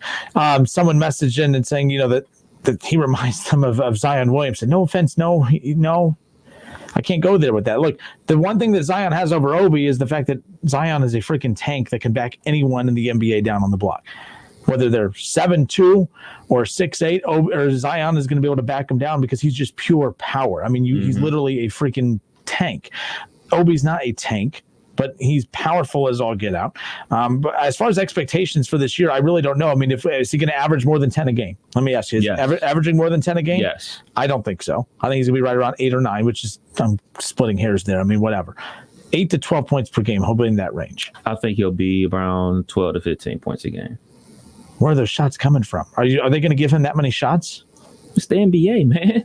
That's not a lot of points. I didn't think he played in the NFL. I'm just asking a simple guy. That's not a lot of points. That's what, 5 made buckets a game?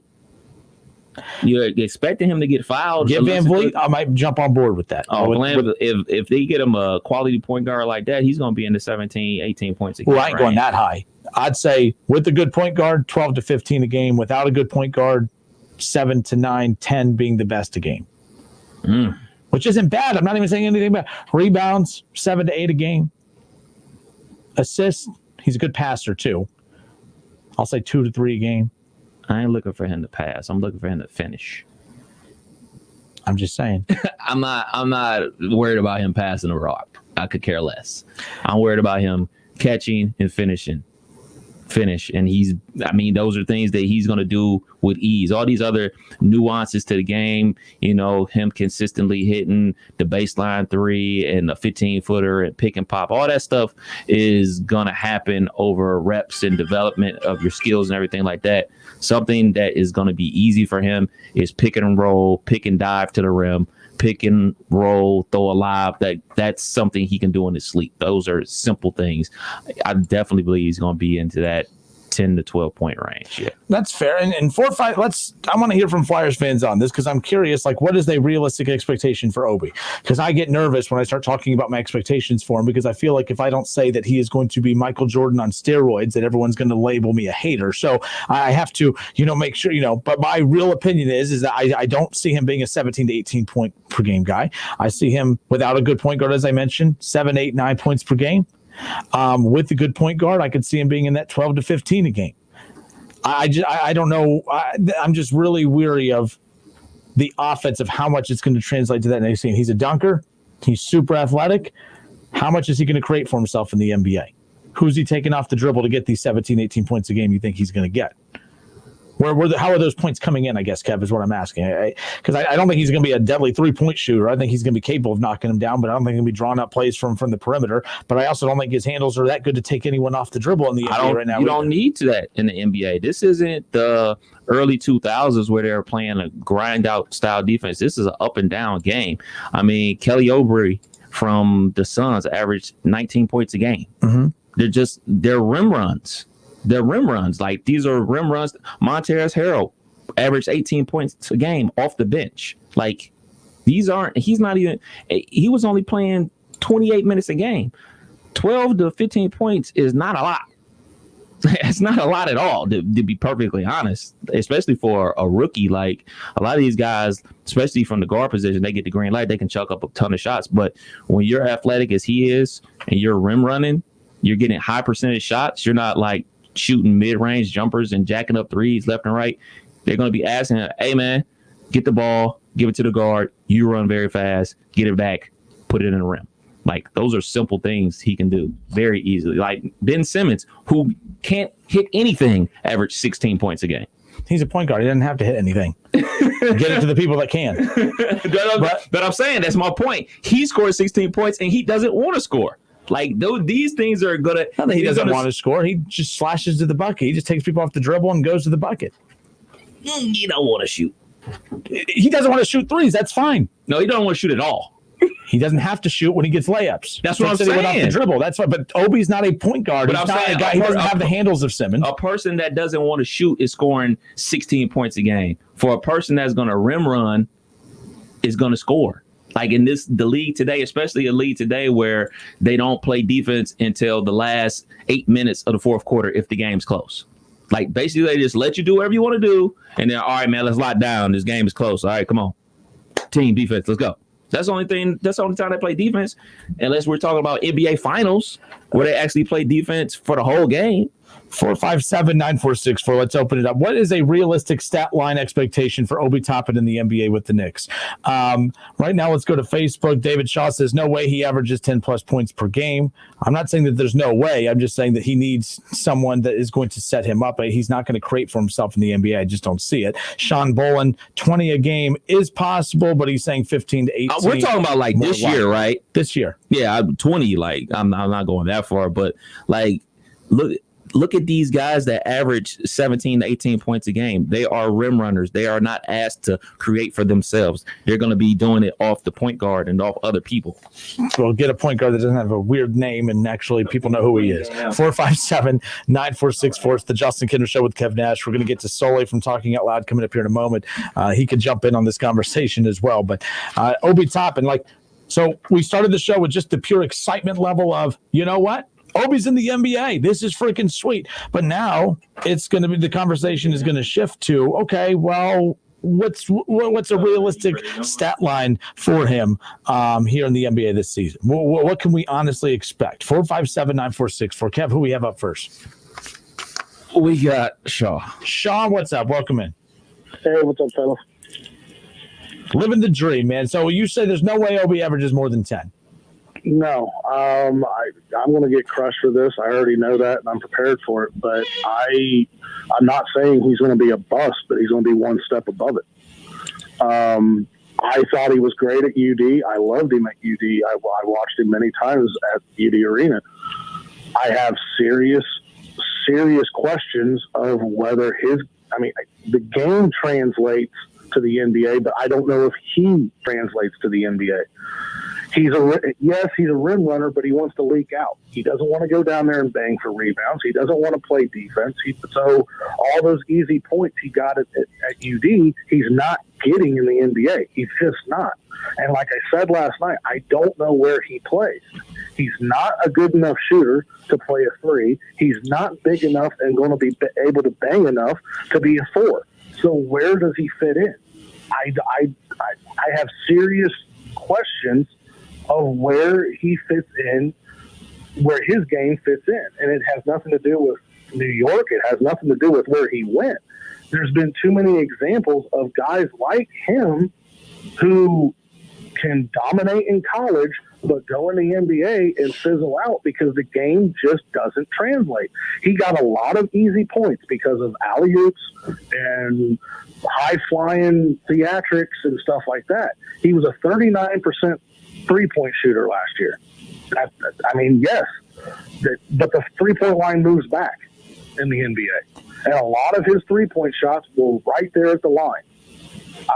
Yes, he's a pick and popper, but I don't know. I truly do not see it translating. I just don't. I hope it does. I hope I'm wrong. And I'll be the first one to raise my hand if I am wrong.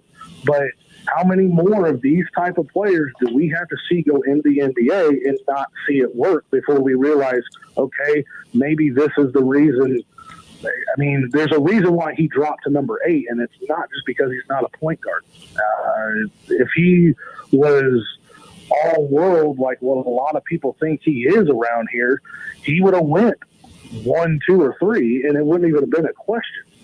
I think that the Warriors made a mistake. I seriously think that he would, of all the teams in the top 10, because of the way the Warriors are constructed, I think that it's one of those where the Warriors would have made more sense from a standpoint of, and Shaw, sorry, we just got to keep moving. We got a guest coming up here in a few moments. We got the Warriors, Kev. I was saying this before the draft started last night, that I thought made the most sense for Obi, just because Obi wouldn't have to carry the load of anything on that Warriors team. He would just get to be super athletic. He would get to run the floor. He would get to run the lanes. He would get to do everything that you're talking about. I'm not going to lie to you. If he was on the Golden State Warriors, even with the news of Klay Thompson being out for the season, I would be all on your side saying, oh, he's out. Yeah, he's going to average about 12 to 15 a game, 15 plus, whatever. I'm not willing to go there now on the Knicks just because he has no one around him. There's no one of significance around him that's going to create for him. The defense, I mean, he doesn't have good enough players around him for the opposing defense to scout for and to heavily put their attention on them.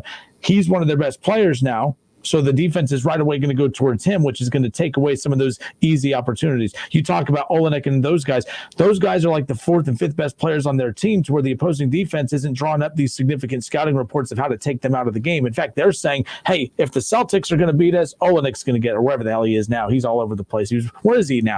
The Heat. So those guys, if you're going to lose to the Heat, you're going to lose to the Celtics, you're going to lose to those guys. You're not going to lose to Tatum. You're not going to lose to Brown and those guys. So that's kind of what I feel like with Obi. If Obi was on the Warriors, teams would say, well, hey, we're going to take everyone else out. We're going to make Obi beat us. With the Knicks, they're going to take Obi out because they really don't have any stars on their team. So I'm not saying Obi's going to be a bust or that he's going to be bad, but his role of being thrown out into being one of the faces of the franchise now, I think, is a problem and a concern that I have for why I don't see him averaging more than 10 a game. His rookie year.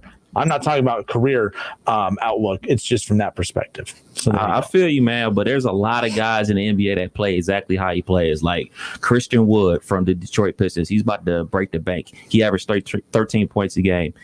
He rim runs. How many years in the league? This is his second year in the NBA. He'll be coming up on his third year. PJ Washington from the Charlotte Hornets. Nobody watches the Charlotte Hornets, but he still averages 15 points a game. Somebody has to score. Somebody has to put the ball in the hole. Like these are not difficult things to do, especially with his athleticism. Miles Bridges, also from Charlotte. He's a rim runner as well. Like he averages 13 points a game. Like this is not difficult. This is true. You don't have to be scouted for these. Nobody's scouting for Montrezl Harrell at all. You know what I'm saying? He's not doing anything but effort plays and dunking the basketball. Pick and roll, throw it up, I'll catch it, boom. Get back on defense. Like, no, I don't expect them to be saying like, all right, Obi, look, we're gonna run this intricate play for you to win the game. No, they're gonna be running, pick and roll, dunk it, and that's it. To put the ball in the hole 5 times in the NBA game when you're playing 35 minutes is to be expected. If you're playing 35 minutes a game, you need to be averaging at least 10 to 12 points.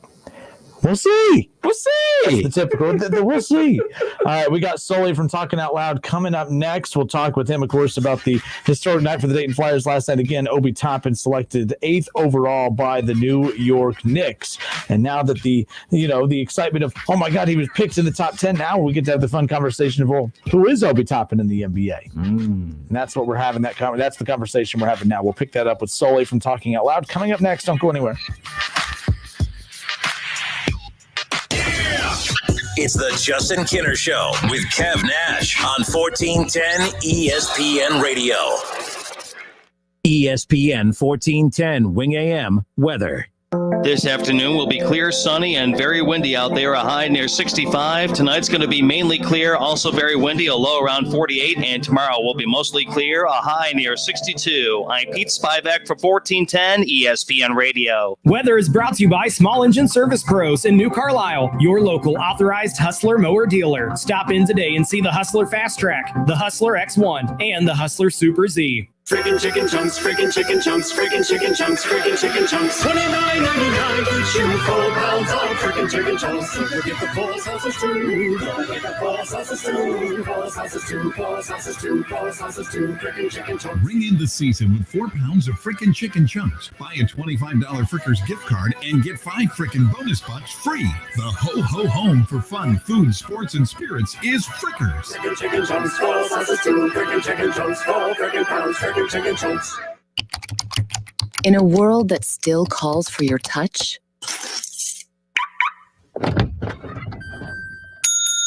the U by Moen Smart Faucet answers without it. Moen, wash my hands.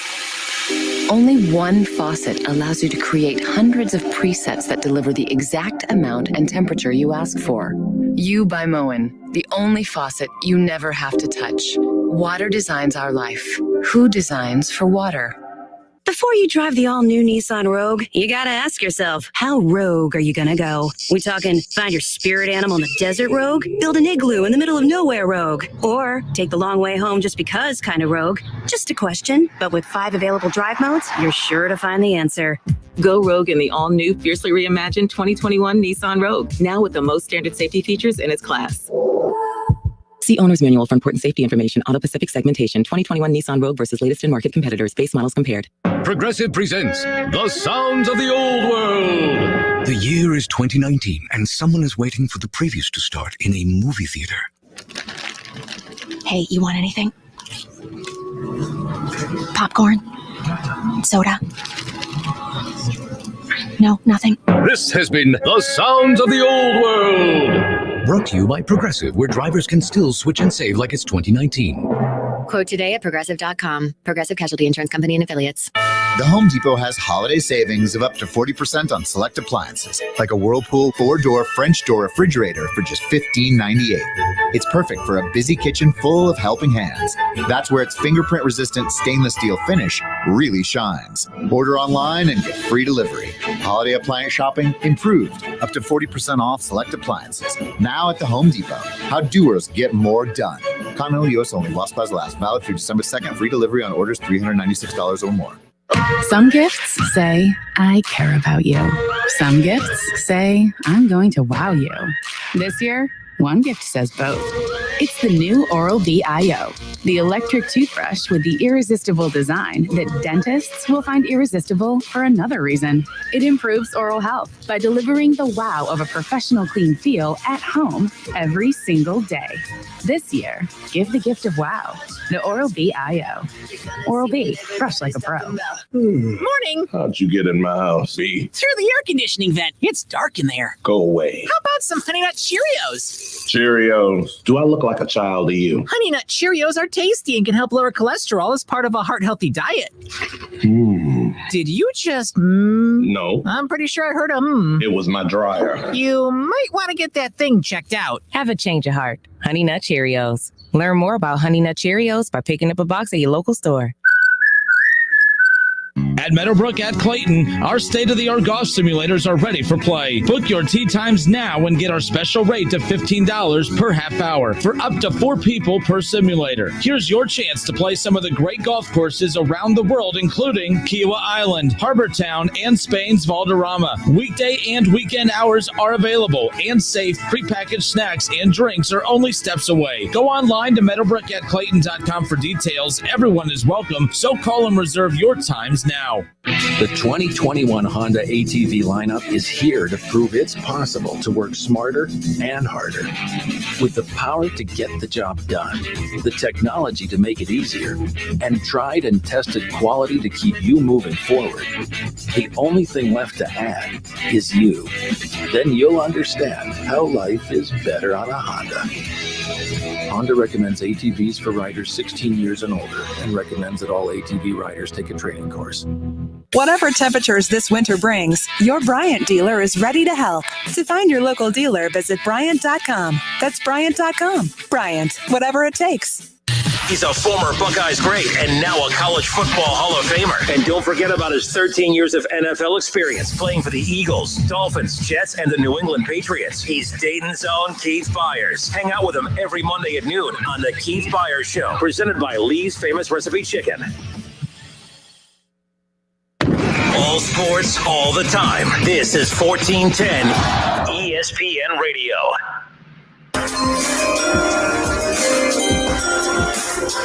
With the 8th pick in the 2020 NBA Draft, the New York Knicks select Obi Toppin from Dayton University.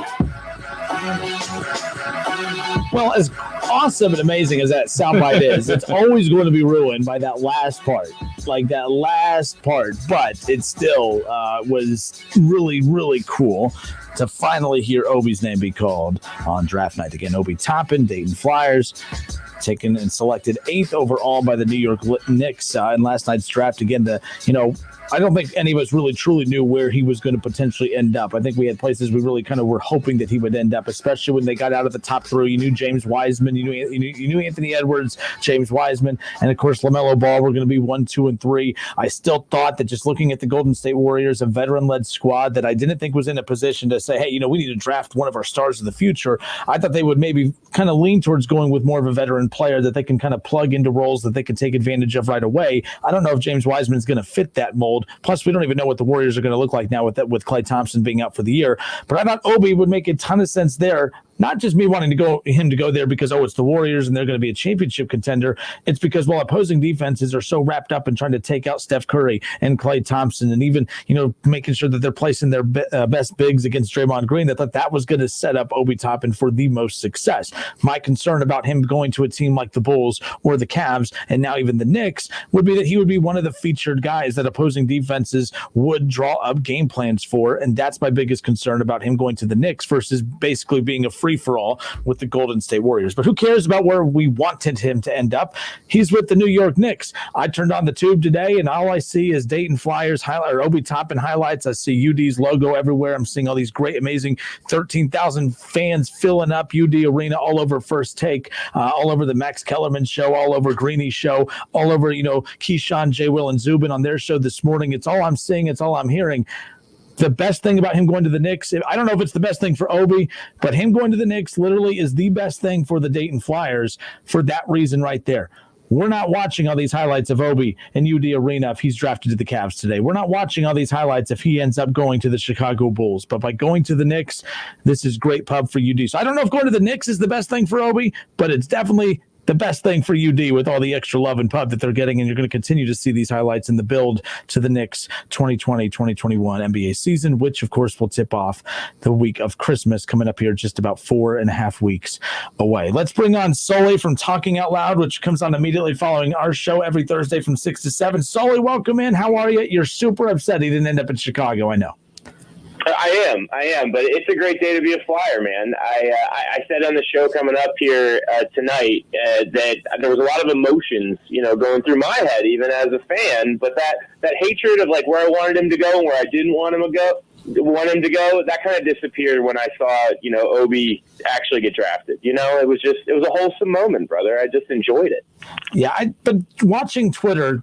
Following Twitter throughout the night, watching the panic, because of course the Bulls pick goes by, the Cavs pick goes by, and then I'm like, oh, he's going to the Hawks, him and Trae Young, that's gonna be great. Then the Hawks pass up on him, and then the Pistons, and then I'm like, the Pistons, who the hell are you to pass up on Obi Toppin? They pass up on him, but we knew the Knicks. If he was going to fall to the Knicks, I mean, I have no clue how much further he would have dropped back had the Knicks not taken him, but I knew once the Knicks were on the clock, he was ending up in New York.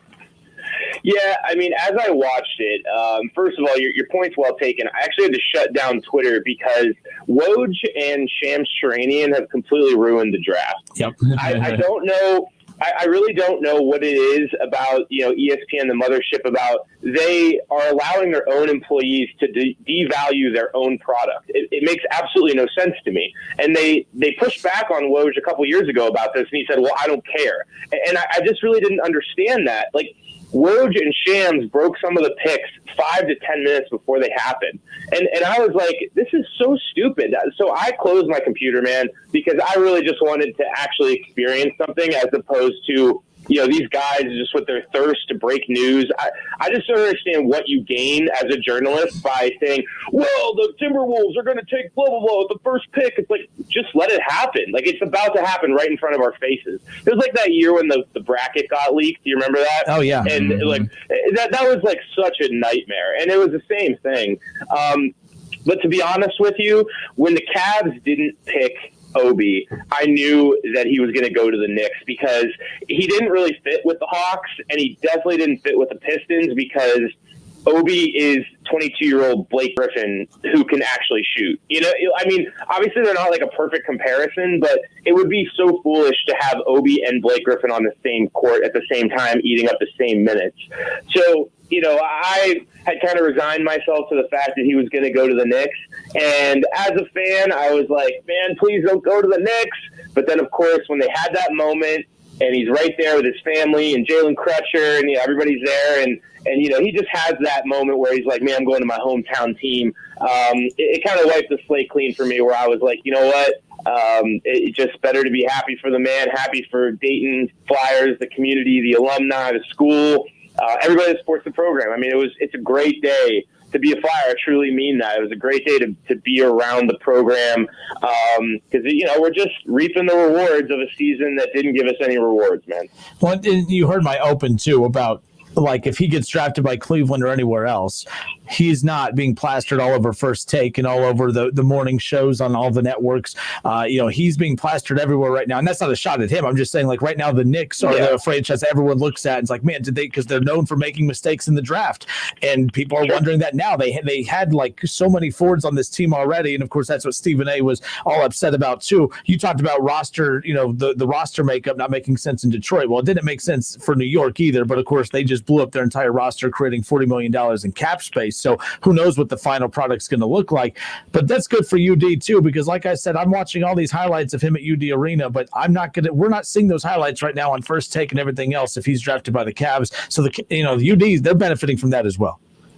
Yeah, I mean, they're getting a ton of pub, and that's a great thing, right? I mean, that's what we've talked about so many times, is like these seasons, the secondary effect, the trickle down is the publicity for the university, and then that trickles down into the recruiting trail. 17-year-old kids, they turn on SportsCenter too. They know that Obi was the player of the year. They know that he was on SportsCenter, top 10 most nights with Scott Van Pelt. All those things. They know those things. And so I obviously, like I said, great day for the program. And it's pretty clear what the Knicks are doing right now. They're trying to get as young as possible. They're trying to get as much cap space as they possibly can.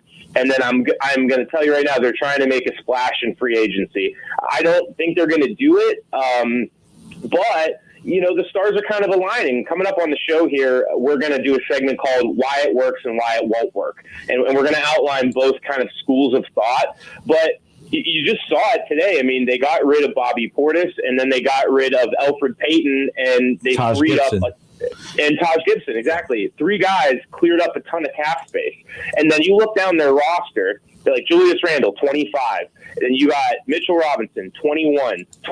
Kevin Knox is 20. Dodson, 25. Dennis Smith, 22. I mean, they are a young team. They're building their entire roster between 20 and 25-year-olds. So is it going to work? I don't know, but it's a heck of a lot better of an approach than the Knicks have taken in the last 10 years. So we can hang our hat on at least that much. All right, Obi Toppin in 2020. Who is he? What's his stat line? Kevin and I were just going back and forth on what we think it's going to be. I don't know. What? I got to cut you off. You know what? I wish that I had callers sometimes for my podcast. I do, because I can't even believe. When you formulate like your show, you're like, all right, here's the good talking points. Here's what people will actually respond to. Not in my wildest dreams did I ever thought that people would come on this program and be like, Obi's not even going to average 8 points a night. 8 points in the NBA? Bro, if you're not putting up 6 to 10 shots a night in the NBA... I don't think he averages double digits his rookie year. I don't think he averages... I think if he does, it's right around 10. 10. I think it's right around 10. It's not a shot at him. I just don't know where those points... I don't know how he's creating those shots. Where are those shots coming from? All right. So, Kinner, I listened to the last segment right before I jumped on, because I like to be a fan of you guys. You're a fan of mine. I like give it right back. And I like all these discussions to be topical to end the hour, right? Yep. And I'm not going to get to the guy that called in before I did, because I don't want to bash people on Twitter. But I could go through that. Shaw can take it. You could do what you got to do. You get the green light. Plus, he's a Michigan fan. Yeah. And all these guys, I'm happy to have a beer with the Milanos, and everyone knows that around Dayton that knows me. You know that, Kinner. But okay. So on that last segment, because you're like, you can't even average 8 to 10 points a game. Here is a list of guys that average 8 you and Kev. You and Kev both. Hold on. I mean, this is relevant, okay? I went through the Bulls roster, the Pistons roster, and the Knicks roster. Those are all 3 teams that stunk last year. They won between 21 and 24 games, okay? I'm basically just resetting how people are looking at the NBA, because it's not college. When you average 10 points in college, that's decent. 10 points in the NBA, if you can't get 10 points a night, you're a scrub. The guy, okay, so let's start with the Knicks. New York Knicks. Mitchell Robinson, Elfrid Payton, Bobby Portis. 2 of those guys just got let go. Detroit. Bruce Brown, Tony Snell, Langston Galloway from St. Joe's. Chicago, Wendell Carter, Satoransky, Otto Porter, Thad Young. Son, those are nobodies in the NBA. Those are like replacement level players. So what I'm saying is, if you are of the mind that Obi Toppin is not going to average 8 points a night his rookie year, you are saying that he's going to be below a replacement level player. And that is a heinous take for a guy that was just taken 8th overall. I mean, that's basically saying he's going to be a bust. I'm definitely not saying he's going to be a bust. I think he's the way he plays in the NBA. I think he's a Kenyon Martin type player that he needs a point guard to help set him up. And if he doesn't have that right now he gets it. I'll change my tone on that. But as of right now with this roster, who was the name of the point guard? Kev, we joked about this earlier. Who the hell is the point guard? Nakia. Nakia, yeah, the Nakia Toppin connection. It doesn't have a good sound to it. Yeah, no, it doesn't. But and then that was the other thing is that I can't even believe this even hit my ears today of being like, well, look at how many easy buckets he got last year. How do you think he got those easy buckets? By just existing on the floor? He is like an athletic specimen. He's one of the most athletic 6'8" guys that we have ever seen, quite literally. And if you don't think that, you're dead wrong. I promise you. I've talked to NBA scouts. I've talked to guys that write like The Athletic. This is all they do is cover the draft. And they're like, Obi is one of the most gifted, NBA-ready offensive talents that we've ever seen come into the draft in the first round. And the knock on him was the defense. If he was an average NBA defensive player, he would have been taken top 3, no doubt about it, probably number 1. But there's questions about his defense, so people backed off a little bit. That's how you end up at 8 when you're so stellar on offense. But this notion that but who's being drafted offensively to be a defensive shutdown guy their rookie year? No one. Yeah, exactly. Nobody. But, again, saying he's going to average less than 8. You know who averaged less than 8 points a game for the Bulls last year? Chris Dunn. You might remember him. I remember Chris Dunn. He was round 1, pick number 5, right? A couple years ago for the Bulls. And he's now exploring free agency because they're not even giving him a contract. So that's what I'm saying. 8 points, man. That bar is low. That's too low. Get him a point guard. I'll change my tone. I'll change my tone. I'm sticking to. I'm stubborn. Well, maybe, me. Draft Crutcher. What? Yeah. Maybe they draft Crutcher. Oh my God! All right. So you talked a little bit about your segment. What can people expect on your show tonight? Yeah, so we had a fun one, man. No guests tonight. I'm working to get some guests in the future. I talked to Chris Wright. He's going to come on in the next couple of weeks whenever we can get the time right. But, we just kind of, me and Drew jumped on to kind of go back to our roots where me and him just sit down and talk about it as fans. But like I said, we're going to do a segment where we outline why it's not going to work in New York. And then we outline the reasons why it might work in New York. And I think it's important to play both of those sides because at the end of the day, we're guys with opinions. We're speculating. Other than that, I just want to keep people up to speed on what's going on. We're hoping that the season is going to start here December 1st for the Flyers, and it's looking like it will with Bellarmine. Bellarmine, baby, yeah. Classic buy game, baby. Classic buy game.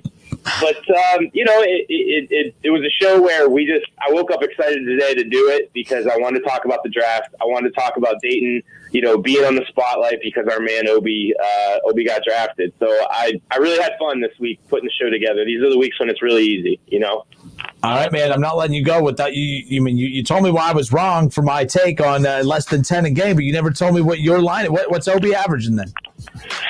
So with all these young guys, looking at what they did last year and how they structured their offense, he's definitely going to take at least 7 to 8 shots a game. So I'm going to put him right around like a 12-5 guy. I think he's at 12 points a night, 5 rebounds, and he probably gets about 30, 35 minutes a night just so New York knows what they have, right? Because their goal is going to be, let's find out what we have right away. And it's going to be fun to watch the Knicks, man. I can't believe I'm saying that. Sully, just to be clear, we didn't talk before you came on, right? No. Okay, because we basically had the exact same. Oh, the hell you did. You said 15 plus. You said 15 plus. Will come across this table. You said 15 plus. I said he's going to, if you're playing 35 minutes, you have to score in between 10 to 15 points a game. You said about 15 points. You said about 15. 10 to 15. You a damn meteorologist now? We're going to get anywhere between 0 to 5 feet of snow tomorrow. The Kev Nash report. Does someone ever come on this program and say that he can't shoot? He shot 39% from three last year. The man can shoot. Stop it. Everybody stop it. Okay, I don't have time to keep going. I'm not arguing that he can't shoot, by the way. It sounded like I was going there, but I gotta take my hater cap off because that's apparently I fly around with one. So there's that. By the way, not a lot of people like that 30 for 30. I thought it was a pretty good one. Apparently, it was a little one-sided. So there you go. I like it. You have to say that. All right, man. Keep him on the show. Yeah, talking out loud with Sully coming up next. Don't go anywhere. More reaction to Obi Toppin being selected 8th overall in last night's 2020 NBA draft, playing in New York. He's a Knick now. All right, Sully with Talking Out Loud coming up next. Don't go anywhere. Thanks, Sully. Take care. It's the Justin Kinner Show with Kev Nash.